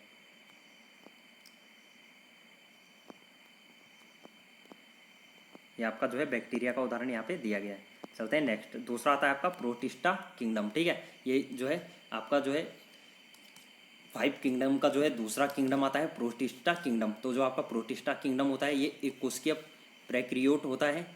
ठीक है, तो पहला वाला भी एक कोशिकीय था, दूसरा वाला भी आपका एक कोशिकीय होता है। यह जो है धागे जैसा होता है, सिलिया फ्लेजिया गमन हेतु। ठीक है, तो जो आपका सिलिया फ्लेजिया गमन हेतु यह होता है। इसके पोषण की बात करें तो यह स्वपोषी और परपोषी दोनों टाइप के होते हैं। जैसे इनमें आते हैं आपके एक कोशिकीय शैवाल। ठीक है, जो शैवाल होते हैं एक कोशिकीय, और डाई एटम हो गया आपके, और प्रोटोजोआ हो गए। ठीक है, तो ये आपके इसके अंतर्गत आ जाते हैं, आप यहाँ पे देख सकते हैं। नेक्स्ट आता है आपका कवक। ठीक है, तो जिनको बेसिकली हम फंगी बोलते हैं। तो जो आपका कवक होता है, कई फंगाई भी इसको बोलते हैं। तो कवक जो है बहुकोशिकीय होते हैं। ठीक है, तो ये आपको याद रखना है, कवक में जो है बहुकोशिकीय यहाँ पे पाए जाते हैं। नेक्स्ट आ जाता है इसका परपोषी पोषण होता है, यानी ये जो है दूसरे पे निर्भर करते हैं। अपना पोषण जो है अपना भोजन खुद नहीं बना सकते, ये दूसरों पर निर्भर होते हैं। मृत सड़े गले पदार्थ पर उगने वाले मृतोपजीवी। ठीक है, तो ये बेसिकली जो है मृत सड़े गले पदार्थ होते हैं, उन पर बेसिकली ये उगते हैं। ठीक है, तो ये भी आपको याद रखना है। नेक्स्ट आता है कोशिका भित्ति, जो है सख्त काइटिन की बनी होती है। तो इनकी जो कोशिका भित्ति होती है वो आपकी जो है सख्त काइटिन की बनी हुई होती है। तो ये पॉइंट भी आपको यहाँ से याद रखना है, नोट कर लेना है। इसके उदाहरण यहाँ पे आप देख सकते हैं। इसके उदाहरण जो है पेनिसिलिन आ गया आपका, जिलस और आपका जो है एगेरिकस। ठीक है, तो ये आपके जो है यहाँ पे 3 उदाहरण दिए गए हैं, आप देख सकते हैं। ये बेसिकली आप जो है जिसको कुकुरमुत्ता वगैरह बोलते हैं। ठीक है, इसको जो है इसका दूसरा नाम आप यहाँ पे जो है यहाँ पे देख सकते हैं। तो यहाँ पे जो है इसका वो यहाँ पे उदाहरण दिया गया है, एगेरिकस इसी को बोलते हैं। ठीक है, तो आप देख सकते हैं यहाँ पे जो है पेनिसिलियम आपका जो है यह है, और आपका जो है ये एस्परगिलियस होता है। ठीक है, तो आपको जो है ये तीनों याद रखने हैं। ये तीनों जो है आपके आते हैं प्रोटिस्टा बोल रहे हैं, कवक जगत के अंतर्गत। अगला आता है आपका पादप जगत। ठीक है, तो यानी प्लांट किंगडम। तो पादप जगत में बेसिकली ये बहुकोशिकीय होते हैं, यूकैरियोटिक होते हैं, यह स्वपोषी होते हैं, यानी ये क्लोरोफिल इनमें पाया जाता है, यानी ये अपना भोजन जो है स्वयं बनाते हैं प्रकाश संश्लेषण द्वारा। और ये इनकी कोशिका की बात करें तो इनमें जो है कोशिका भित्ति पाई जाती है। और सभी पादपों को जो है यहाँ पे 5 वर्गों में बांटा जाता है। ठीक है, तो आपको ये याद रखना है। ठीक है, और 5वां किंगडम जो आपका आता है एनिमिलिया किंगडम होता है, यह आपका जो है जंतु जगत होता है। ठीक है, तो इसके बारे में भी अभी जो है हम यहाँ पे पढ़ने वाले हैं। तो वर्गीकरण का आधार बेसिकली इनका क्या होता है, पादप शरीर होता है, जैसा आपका जड़ हो गया, तना हो गया, पत्ती वो विभाजित अथवा नहीं। ठीक है, तो बेसिकली जो है पादप शरीर इनका जो है वर्गीकरण का आधार होता है, जैसे जड़ हो गया, तना हो गया, पत्ती वगैरह हो गया।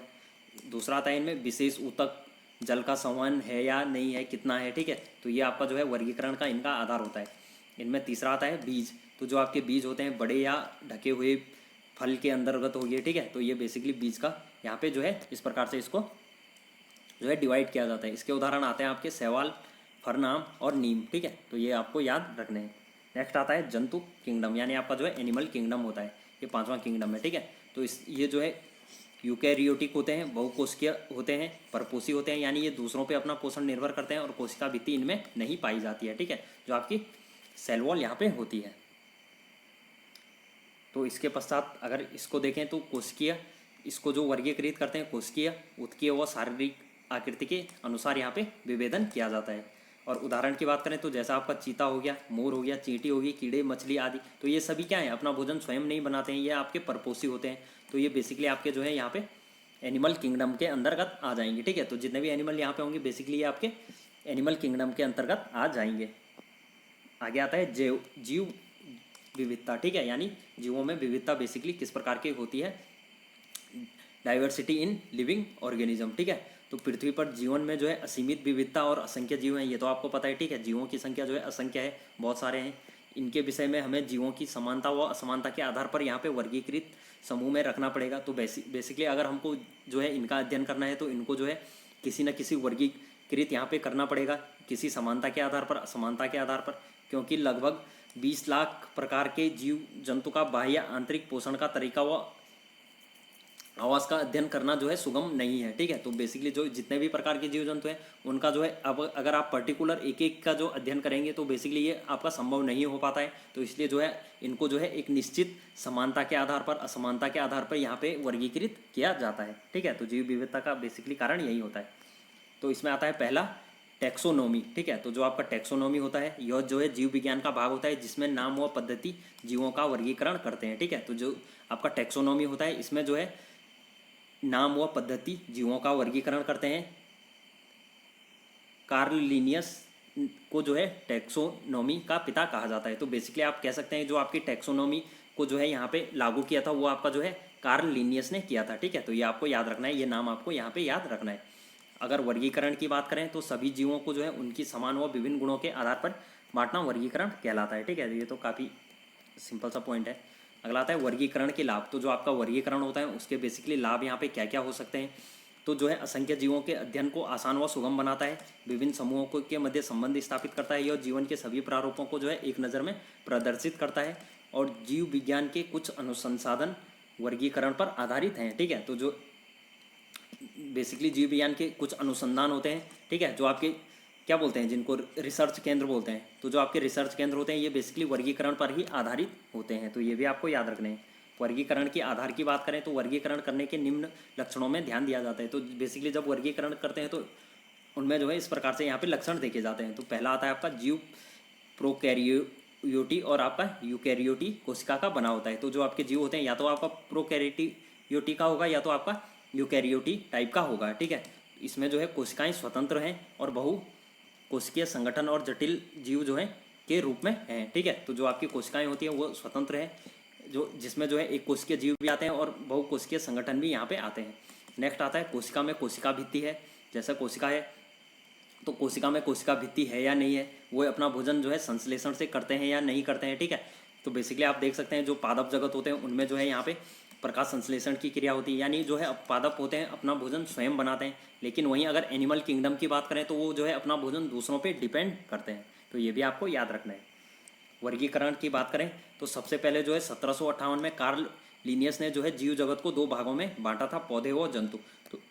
तो पहला पॉइंट यहाँ से एग्जाम में आ सकता है कि जो जीव जगत को दो भागों में किसने बांटा था, ये बांटा था आपका कार्ल लिनियस ने 1758 में, और इनमें जो इम्पोर्टेंट थे पौधे व जंतु में बांटा था। उसके बाद 1959 में रॉबर्ट व्हिटेकर ने जो है जीवों को 5 वर्गों में बांटा था, यानी 5 किंगडम में यहाँ पे बांटा था। मोनेरा, प्रोटिस्टा, फंजाई, ठीक है, प्लांटी और आपका जो है एनिमिलिया। तो एनिमिलिया में बेसिकली आपके जो एनिमल किंगडम होते हैं, ठीक है। प्लांट में आपके जो है पादप किंगडम हो गए, फंगाई में आपके फंगी वगैरह हो गए, प्रोटिस्टा हो गया उसमें, उसके बाद मोनेरा हो गया, ठीक है। तो ये पांचों किंगडम जो है आपको याद रखने, कई बार एग्जाम में आ जाता है। वर्गीकरण करने के लिए निम्न प्रारूप का उपयोग किया जाता है। तो बेसिकली जब वर्गीकरण करते हैं पहले आपका आ जाएगा जगत, उसके बाद फाइलम, ठीक है, जो आपका जंतु होगा। पहले आएगा जगत, कौन से जगत से है, कौन सा जंतु है, कौन से वर्ग का है, इसमें बेसिकली गुण क्या क्या है, कुल क्या है, वंश क्या है, जाति, बेसिकली तो इस टाइप से जो है यहाँ पे डिवीजन करते हैं। तो ये आपको याद रखना है। नेक्स्ट आता है आपका मुख्य रूपों से जो है जीवों के वर्गीकरण करने के निम्न ध्यान रखते हैं। तो बेसिकली अगर आपको जीव का जो है वर्गीकरण करना है तो उनको बेसिकली किसी न किसी प्रकार का यहाँ पे ध्यान रखना पड़ेगा। बेसिकली उनके गुणों के आधार पे यहाँ पे जो है वर्गीकृत किया जाता है। तो पहला आता है आपका कोशिका का प्रकार, ठीक है। तो टाइप्स ऑफ सेलुलर ऑर्गेनाइजेशन, ठीक है। तो इसको आपको देखना है। पहला आता है इसमें कोशिका के प्रकार में आता है आपका पहला प्रोकैरियोटिक कोशिका, ठीक है। तो ये आपका जो है ये प्राथमिक अल्प विकसित कोशिकाएं हैं जिनमें केंद्रक बिना झिल्ली के होता है। तो जो आपकी कोशिकाएं होंगी इनमें आपका केंद्रक होगा, लेकिन आपका ये क्या होगा, बिना झिल्ली का यहाँ पे केंद्रक होगा। तो ये आपको याद रखना है। जो आपकी प्रोकैरियोटिक कोशिका होती है इसमें जो है केंद्रक तो होता है लेकिन आपका बिना झिल्ली का केंद्रक होता है। दूसरा आता है यूकैरियोटिक कोशिका। तो जो आपकी यूकैरियोटिक कोशिका होती है ये विकसित अंगक होते हैं और पूर्ण रूप से विकसित केंद्रक युक्त होते हैं, ठीक है। तो इनमें बेसिकली क्या होता है, ये पहले की बात करें तो जो आपकी प्रोकैरियोटा होती है वहाँ पे ये विकसित करते हैं, लेकिन जो यूकैरियोटिक कोशिका होती है यहाँ पे जो है कोशिका यहाँ पे पूर्ण रूप से विकसित हो जाती है, ठीक है। तो विकसित हो जाती है ये बेसिकली पूर्ण रूप से विकसित केंद्रक युक्त होते हैं। तो ये भी आपको याद रखना है। अगला आता है शरीर, ठीक है। तो पहला तो हमने पढ़ा था शरीर के आधार पे, दूसरा आता है, पहला पढ़ा था जो है कोशिका के आधार पे, दूसरा आता है शरीर के आधार पे। तो शरीर में दो टाइप के आते हैं। पहला आता है एक कोशिकीय जीव, जिनमें जो है एक ही जीव में जो है सभी कोशिकाएं पूर्ण होती हैं, ठीक है, सभी शारीरिक क्रियाएं पूर्ण होती हैं। तो बेसिकली अगर एक कोशिकीय जीव की बात करें तो एक कोशिकीय जीव में आपकी जो है एक कोशिका होती है और इसी में जो है आपके संपूर्ण कार्य होते हैं। लेकिन बहुकोशिकीय जीव की बात करें तो इसमें जो है आपके ऐसे जीव जिनमें एक से अधिक कोशिकाएं बनी होती है और विभिन्न कार्य जो है विभिन्न कोशिकाओं समूह द्वारा किए जाते हैं। तो जो बहुकोशिकीय जीव होते हैं इनमें जो है जितने भी कार्य होंगे विभिन्न कार्य वो आपके विभिन्न कोशिकाओं द्वारा यहाँ पे किए जाएंगे, ठीक है। तो अलग अलग कार्य जो है आपके अलग अलग कोशिकाओं द्वारा यहाँ पे किए जाते हैं। नेक्स्ट आता है आपका भोजन प्राप्त करने का तरीका। तो भोजन बेसिकली ये किस प्रकार से यहाँ पे प्राप्त करते हैं। पहला आता है स्वपोषी, दूसरा आता है परपोषी। तो स्वपोषी हुए जीव जो प्रकाश संश्लेषण द्वारा अपना भोजन स्वयं बनाते हैं। तो स्वपोषी का मतलब यह है कि जो जीव जो है अपना भोजन स्वयं बना सकते हैं, यानी किसी दूसरे पे यहाँ पे डिपेंड नहीं करेंगे। तो परपोषी की बात करें तो परपोषी में वे जीव आते हैं जो अपने भोजन के लिए दूसरे जीवों पर यहाँ पे निर्भर करते हैं, ठीक है। तो ये दोनों पॉइंट आपको याद रखने हैं, स्वपोषी और परपोषी किसको कहते हैं, एग्जाम में बन सकता है क्वेश्चन। आगे आता है नाम पद्धति। तो नाम पद्धति बेसिकली किस प्रकार से होती है। तो विभिन्न देशों में जो है विभिन्न नामों से विभिन्न जंतुओं को बुलाया जाता है, जिनसे क्या होती है, परेशानी होती है, ठीक है। अगर आप यहाँ पे इंडिया में जैसे किसी और नाम से बुलाएंगे और जो अदर कंट्री है वहाँ पे दूसरे नाम से बुलाएंगे तो यहाँ पे जो है बेसिकली प्रॉब्लम आ जाती है। तो इसलिए जो है द्विनाम पद्धति यानी आपकी जो है कार्ल लिनियस द्वारा किया गया, ठीक है। तो जो आपके कार्ल लिनियस थे इन्हीं के द्वारा आपका जो है यहाँ पे द्विनाम पद्धति को यहाँ पे बढ़ावा दिया गया था। जीव वैज्ञानिक नाम लिखते समय जो है कुछ बातों का यहाँ पे ध्यान रखते हैं, ठीक है। तो इनमें आता है पहला जीनस। तो जो आपके जीन्स होते हैं, ठीक है, जीनस का नाम जो है जाति से पहले लिखा जाता है। दूसरा आता है जीनस का पहला अक्षर हमेशा बड़ा होता है, जबकि जाति का हमेशा स्मॉल लेटर से लिखा जाता है। तो जो भी आपकी कोई भी यहाँ पे प्रजाति होगी तो उसका अगर आपको जो है जाति का नाम लिखना है तो पहला अक्षर आपका जो है यहाँ पे स्मॉल होगा, ठीक है, पहला अक्षर आपका स्मॉल होगा। लेकिन अगर आप जो है उसकी जीनस के पहला अक्षर लिखेंगे तो वो आपका हमेशा यहाँ पे कैपिटल लेटर हो जाएगा। तो ये दोनों पॉइंट आपको याद रखने हैं। तीसरा आता है जीन्स, वो जाति हमेशा जो है इटालिक में लिखे जाते हैं। तो बेसिकली ये जो है इटालिक में लिखे जाते हैं। जीनस वो जाति को जो है अलग अलग अंडरलाइन किया जाता है। तो बेसिकली अगर आप इसको जीनस और जो बेसिकली यहाँ पे जाति को लिखेंगे तो इनको जो है अलग से यहाँ पे अंडरलाइन किया जाएगा। इसके उदाहरण आपके आते हैं, जैसे मनुष्य हो गया तो मनुष्य को क्या लिखते हैं, होमो, ठीक है। तो यहाँ पे देख सकते हैं होमो क्या है, इसकी जीनस है और आपकी जो है यहाँ पे स्पेनिश है, तो ये आपकी जो है यहाँ पे इसकी जाति हो जाएगी, ठीक है। चीता की बात करें तो चीता की यहाँ पे देख सकते हैं पैंथरा टिग्रीज है, ठीक है। तो यहाँ पे जो है इस प्रकार से यहाँ पे देख सकते हैं। तो अगला आता है मोनेरा, तो इस प्रकार से यहाँ पे आप लिख सकते हैं। तो मोनेरा की बात करें तो ये प्रोकैरियोटिक एक कोशिकीय होते हैं, स्वपोषी या परपोषी होते हैं। उदाहरण जो है इनमें कोशिका भित्ति जो है अनुपस्थित भी रहती है और उपस्थित भी रहती है, यानी इनमें जो है किसी में कोशिका भित्ति होगी, किसी में आपकी नहीं होगी। इसके उदाहरण आपके आते हैं एनीबिया बैक्टीरिया, साइनोबैक्टीरिया, मीन हरित शैवाल, ठीक है। तो ये हमने जो है यहाँ पे पढ़ लिए थे। जगत प्रोटिस्टा, तो प्रोटिस्टा जगत भी हमने जो है यहाँ पे पढ़ लिया था। तो प्रोटिस्टा जगत की बात करें तो इनमें बेसिकली जो प्रमुख आएंगे शैवाल आएंगे, डाइएटम आएंगे, अमीबा, पेरीमीशियम, यूग्लिना, ठीक है। तो अमीबा, पेरीमीशियम, यूग्लिना बेसिकली आपके जो है यहाँ पे इस प्रकार से आपको ये जो है प्रोटिस्टा जगत में आते हैं, ठीक है। तो ये आपको याद रखना है।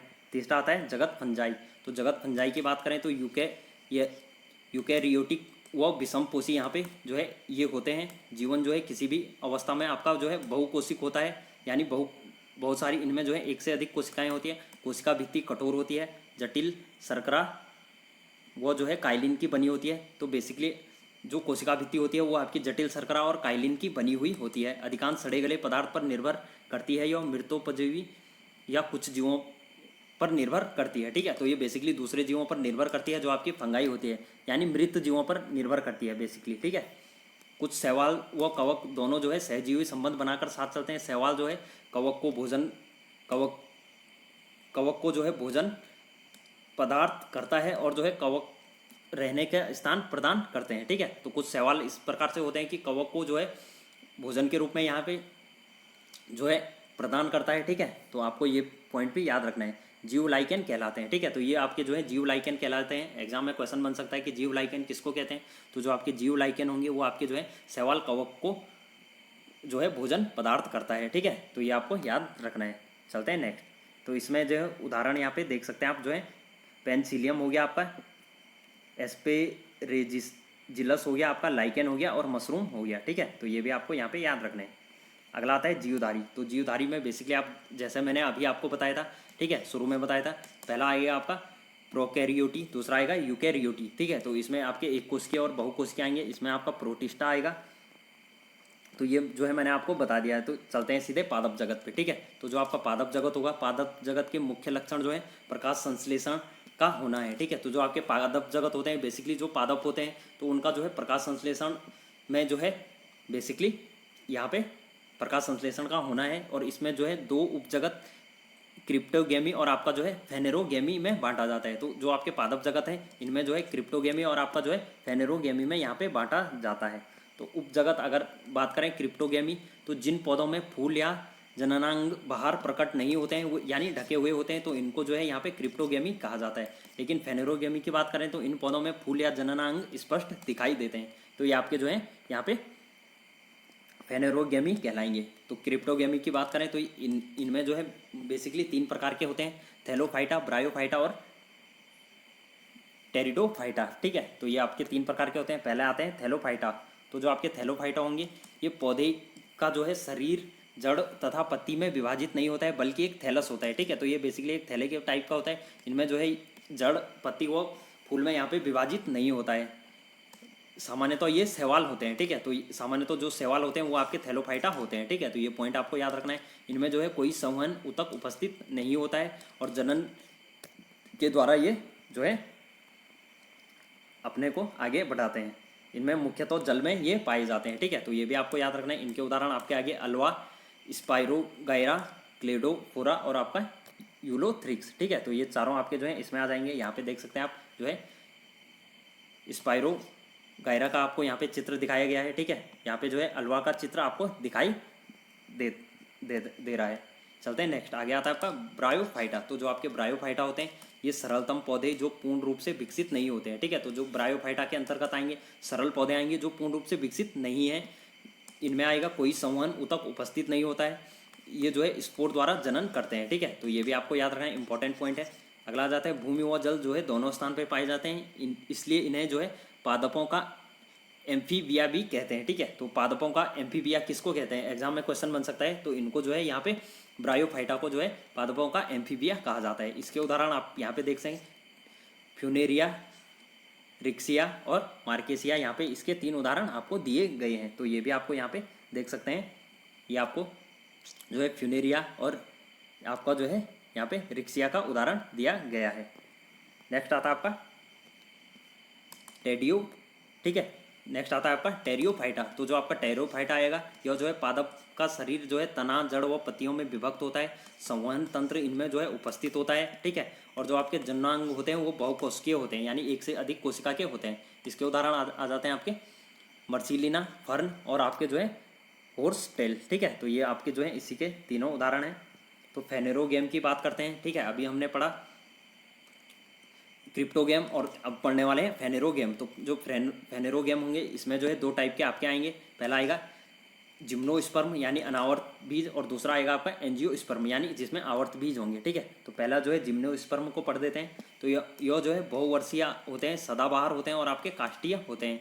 इनका शरीर जो है जड़, तना व पत्ती में विभक्त होता है। ठीक है, और जो है इनमें संवहन ऊतक उपस्थित होता है। ये जो है नग्न बीज होते हैं, बिना फल व फूल के जो है इनमें जो है सीधे रूप से बीज दिखाई देते हैं। तो जैसे इनमें आ जाता है देवदार हो गया आपका, जिनको पाइन्स बोलते हैं, और साइकस आपका हो गया। ठीक है, तो ये 2 इनमें मुख्य हैं। आप यहाँ पे देख सकते हैं इनमें जो है बिना फूल के बिना फल के यहाँ पे सीधे बीज दिखाई देता है। तो ये दोनों आपको याद रखने हैं। नेक्स्ट आता है आपका एंजियोस्पर्म। तो जो आपका एंजियोस्पर्म होता है ये बेसिकली एक बीज पत्ती वाले होते हैं, द्विबीज पत्ती और वाले होते हैं। ठीक है, तो एक बीज पत्ती और द्विबीज पत्ती वाले होते हैं। और तीसरा आता है फूल वाले पौधे। तो फूल जो है बाद में फल में बदल जाते हैं और बीज जो है फल के अंदर ही आपका जो है रहता है। जैसे आपने देखा होगा भ्रूण के अंदर जो है पत्तियां जैसे बीज पत्र में पाए जाते हैं, जब पौधा जन्म लेता है तो वे हरी हो जाती हैं। ठीक है, तो ये भी आपको याद रखना है। तो इनके जो है यहाँ पे कुछ गुण आपको दिखाई दिए हैं। यहाँ पे जो है अंतर आप देख सकते हैं। तो पहला आता है एक बीज पत्री और द्विबीज पत्री में बेसिकली किस प्रकार के यहाँ पे अंतर होते हैं ये हम यहाँ पे देखने वाले हैं। तो बीज की बात करें तो एक बीज पत्री में एक ही बीज होगा, लेकिन जो द्विबीज पत्री होंगे इनमें जो है 2 बीज यहाँ पे होंगे। ठीक है, 2 बीज पत्र होंगे। नेक्स्ट आता है जड़। तो जड़ इसमें जो है अपस्थानिक यानी आपकी जड़ होती है, और इसमें जो है मूसला जड़ आपकी होती है। ठीक है, जो द्विबीज पत्री आपके होते हैं। अगला आता है तना। तो तने की बात करें तो इसका तना जो है खोखला या अपूर्ण होता है, यानी पूर्ण रूप से विकसित नहीं होता है। और जो आपका द्विबीज पत्री होता है यह जो है मजबूत आपका जो है इसका तना होता है। नेक्स्ट आता है पत्ती। तो पत्ती की बात करें तो इसका जो है समांतर सिरा विन्यास होता है, और जो आपका जालिकावर्त सिरा विन्यास होता है। ठीक है, तो ये आपका जो है द्विबीज पत्री में पाया जाता है। नेक्स्ट आता है फूल की बात करें तो इनमें जो है 5 के गुणन में इसमें जो है एक बीज पत्री में होते हैं, और लेकिन द्विबीज पत्री की बात करें इनमें 3 या 3 के गुणन में जो है आपके फल होते हैं। ठीक है, या पंखुड़ियाँ होती है।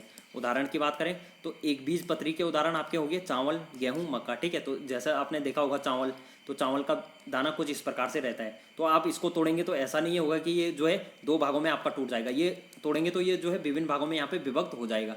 ठीक है, और लेकिन अगर यहाँ पे इनकी बात करें, जैसा आपका द्विबीज पत्री की बात करें तो मूंगफली हो गया। तो मूंगफली देखा होगा आपने, बीच में ऐसा जो है हल्की सी आपकी स्लाइड जैसी रहती है। तो आप इसको तोड़ेंगे तो क्या होंगे, ये जो है 2 पार्ट में यहाँ पे डिवाइड हो जाते हैं। तो ये बेसिकली जो है इसी के अंतर्गत आते हैं, द्विबीज पत्री के अंतर्गत। चना होगी, दालें होगी, आम होगी। ठीक है, तो ये आपके जो है द्विबीज पत्र के अंतर्गत आते हैं। तो ये आपको जो है याद रखने हैं, एग्जाम में क्वेश्चन बन सकता है।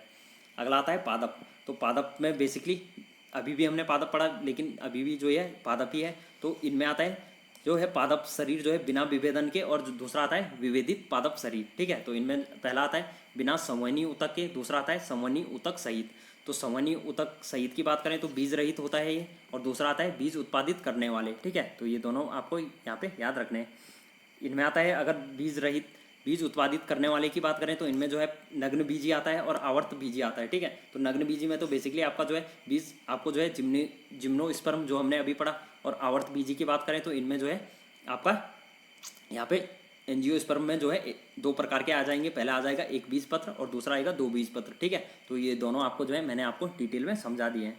अगला आता है आपका जंतु जगत। तो जो आपका जंतु जगत होता है इनमें जो है फाइलम पोरीफेरा होता है, फाइलम सिलेंटरेटा होता है, फाइलम प्लेटी हेलमिथीन होता है, और फाइलम एस्केलेन मिन्थीस होता है, और फाइलम एनिडिया आपका होता है। ठीक है, तो ये दोनों आपको, ये पांचों आपको याद रखने हैं।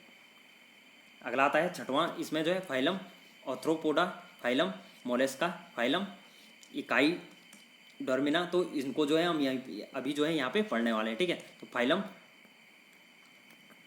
क्वाड्रिडा। ठीक है, तो इनको जो है हम यहाँ पे पढ़ने वाले हैं।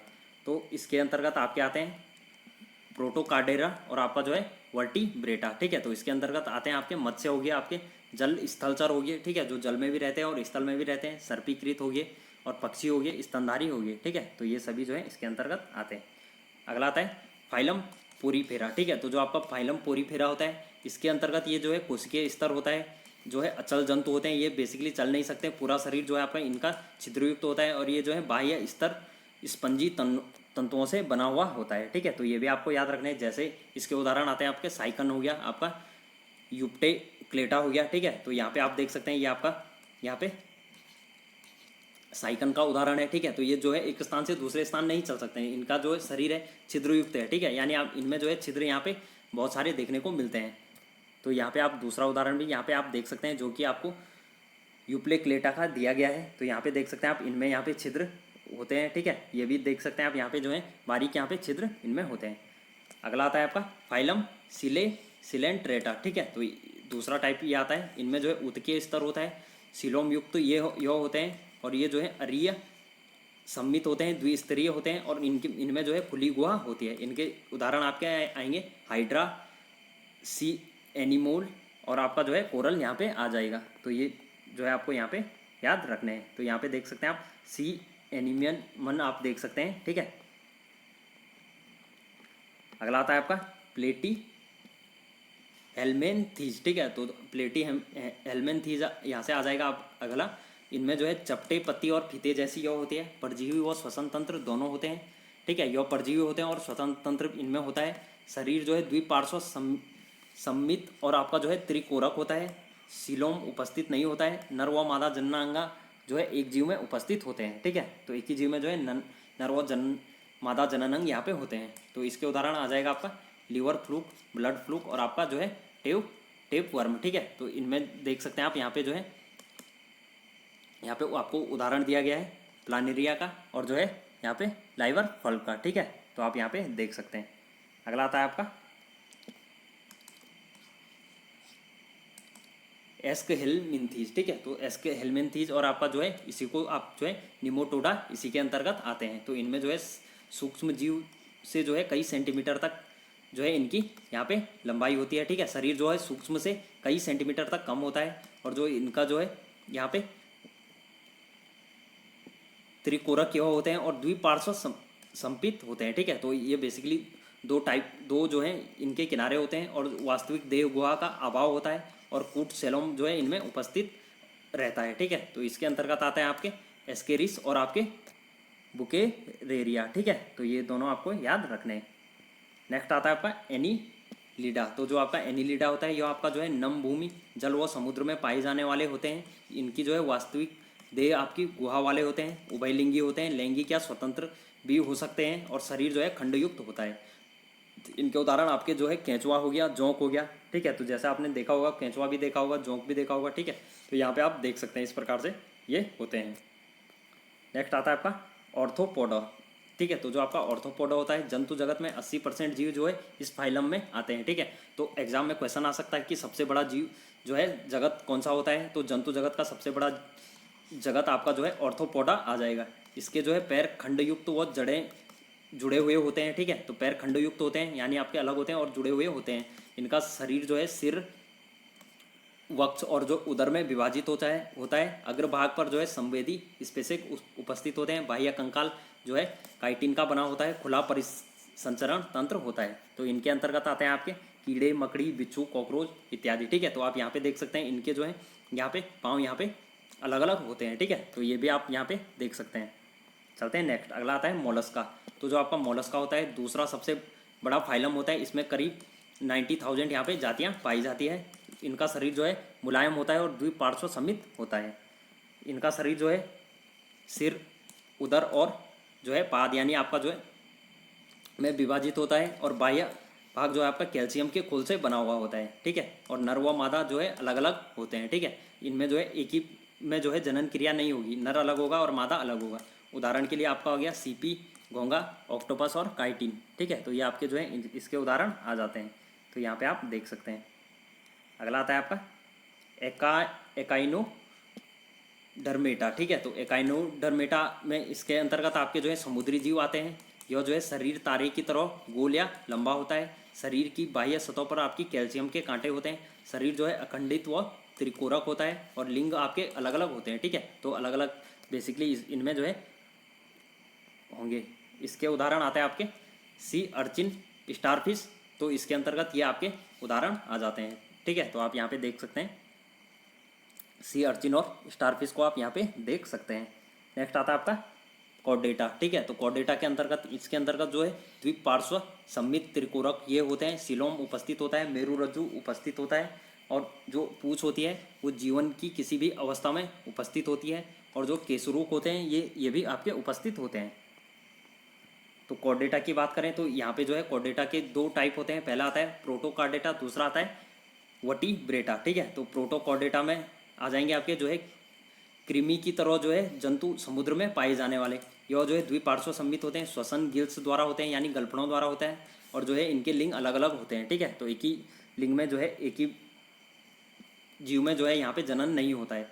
अगला आता है जीवन की अवस्था में जो है ये आपके नोटोकार्ड की उपस्थिति में होते हैं और इनके उदाहरण आपके दिए गए हैं। बेलेनो ग्लासस हो गया आपका, हर्ड मोनिया हो गया। ठीक है, तो ये आपके जो है इसके उदाहरण है। अगला आता है वर्ग मत्स्य। तो मत्स्य के अंतर्गत बेसिकली क्या आते हैं, इनके अंतर्गत आगे आएंगे जलीय जीव। आपके शरीर कवच युक्त होगा, गिल आपका उपस्थित होगा, गलफड़े यानी इनमें होंगे।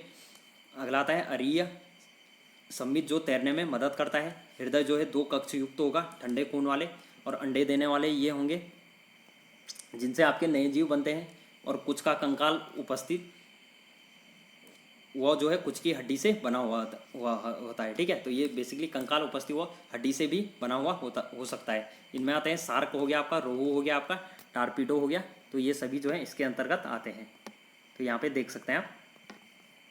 अगला आता है जल स्थल चर। ठीक है, तो जो जल स्थल चर होते हैं बेसिकली जल और स्थल यानी आपके जल में भी पाए जाते हैं और स्थल में भी पाए जाते हैं। तो ये आपका जो है एम्फीबिया होते हैं, एम्फीबिया कहलाते हैं। ठीक है, तो एग्जाम में क्वेश्चन आ जाता है कि एम्फीबिया कहाँ रह सकता है। तो एम्फीबिया आपका जो है जल में भी रह सकता है और स्थल में भी रह सकता है। तो ये भूमि व जल दोनों में पाए जाते हैं। इनकी त्वचा पर जो है ग्रंथियाँ उपस्थित होती है। शीत रुधिर हृदय व 3 कोष्ठक वाला होता है। ठीक है, यानी त्रिकोण मान सकते हैं आप। और श्वसन गिल या फेफड़ों द्वारा दोनों से हो सकते हैं और आपका पानी में ये अंडे देने वाले होते हैं। ठीक है, तो ये जैसे आपके आगे टोड, मेंढक, सेलामेंडर। ठीक है, तो ये आपके जो है इसी के अंतर्गत जल स्तर चर के अंतर्गत आते हैं। नेक्स्ट प्रजाति आती है आपकी सर्पीकृत। तो जो सर्पीकृत प्रजाति की बात करें तो ये अधिकांश जो है थलचर होते हैं। शरीर पर सल्क श्वसन फेफड़ों द्वारा होते हैं। ठीक है, श्वसन इनका जो है फेफड़ों द्वारा होता है। सीए शीत रुधिर होते हैं। हृदय जो है त्रिकोष्ठी यानी बेसिकली 3 यहाँ पे जो है त्रिकोण टाइप का होता है। लेकिन मगरमच्छ का हृदय जो है आपका 4 कोष्ठीय होता है। ठीक है, तो हृदय बेसिकली इनका जो है त्रिकोष्ठीय होता है। लेकिन मगरमच्छ की बात करें तो इनका हृदय जो है 4 कोष्ठीय होता है। कवच युक्त तो ये आपके अंडे देते हैं। ठीक है, तो ये भी आपको याद रखना। जैसा आपका हो गया सांप हो गया, कछुआ हो गया, छिपकली हो गया, मगरमच्छ हो गया। ठीक है, तो ये जो है अभी सांप ये आपके जो है यहाँ पे सर्पीकृत प्रजाति के अंतर्गत आएंगे। नेक्स्ट आता है आपका प्राणी। तो प्राणी के अंतर्गत बेसिकली आपके कोशिकीय स्तर आपका पोरीफेरा पढ़ दिया हमने। उत्कीय स्तर में यहाँ पे जो है बाह्य त्वचा वाले जठर गुहा के बीच हो गया आपका कूटदेही गुहाकार हो गया और आपका जो है देह गुहाकारी हो गया। ठीक है, तो इनको भी यहाँ पे देखते हैं। तो इसके अंतर्गत आते हैं आपके जैसे पक्षी वर्ग। तो पक्षी वर्ग के अंतर्गत आ गया आपके गर्म खून वाले जंतु, 4 कोष्ठीय हृदय वाले रहते हैं। श्वसन जो है फेफड़ों द्वारा होता है। शरीर पर जो है पंख पाए जाते हैं। शरीर जो है सिर गर्दन और धड़ व पूंछ में विभाजित होते हैं। और अग्रपाद जो है होता है आपका पंखों से रूपांतरित होता है, यानी आपके जो आगे के पाँव होते हैं वो पंखों से रूपांतरित होते हैं। और नर व मादा इनमें जो है अलग अलग होते हैं। इनके उदाहरण जो है यहाँ पे देख सकते हैं आप, कौवा हो गया, कबूतर हो गया, मोर हो गया, ठीक है। तो ये भी जो है सिंपल सा है। अगला आता है स्तनधारी। तो जो आपके स्तनधारी होते हैं ये बेसिकली सबसे बड़ा वर्ग होता है, ठीक है, किसी भी जो है एनिमल किंगडम का स्तनधारी वर्ग। इसमें जो है शरीर जो है बाल युक्त होते हैं, गर्म रुधिर वाला होता है और समतापी होता है, यानी शरीर का ताप बेसिकली एक ही टाइप का होता है।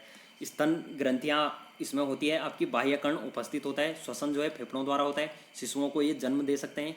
निषेचन क्रिया जो है आंतरिक होती है, हृदय चार कोष्ठी होता है, माँ बाप द्वारा जो है शिशु की देखभाल की जाती है। इसके अंतर्गत आ गया आपके मनुष्य, कंगारू, हाथी, बिल्ली, चमगादड़ आदि, ठीक है। तो ये भी जो है इसी के अंतर्गत आते हैं। तो दोस्तों यहाँ पे जो है आपका ये चैप्टर भी ख़त्म होता है। जो है मैंने आपको यहाँ पे क्लास 9th की जो है कंप्लीट जो है, अब आपका जो है क्लास 9th का कंप्लीट सिलेबस हो चुका है। केमिस्ट्री आपका हो चुका है, बायो हो चुका है, आपका फिजिक्स आपका जो है हो चुका है, और आपका जो इन्वायरमेंट से आपके जो टॉपिक थे वो भी आपके यहाँ पे कंप्लीट हो चुके हैं। अभी हमारा जो है क्लास 10th की यहाँ पे बायोलॉजी बची हुई है, उसको भी जो है हम जल्दी से जल्दी यहाँ पे कंप्लीट कर देंगे आने वाले 2-3 दिन में। हो सकता है एक ही क्लास में जो है मैराथन में जो है पूरी की पूरी बायो यहाँ पे 10th की डिस्कस कर दें। तो उम्मीद है दोस्तों आप वीडियो में बने रहेंगे अंत समय तक। वीडियो अच्छी लगी तो यार लाइक कर दो, शेयर कर दो अपने दोस्तों के साथ, चैनल पे नए हो तो सब्सक्राइब कर दो। मिलते हैं दोस्तों अगली वीडियो में धमाकेदार सेशन के साथ।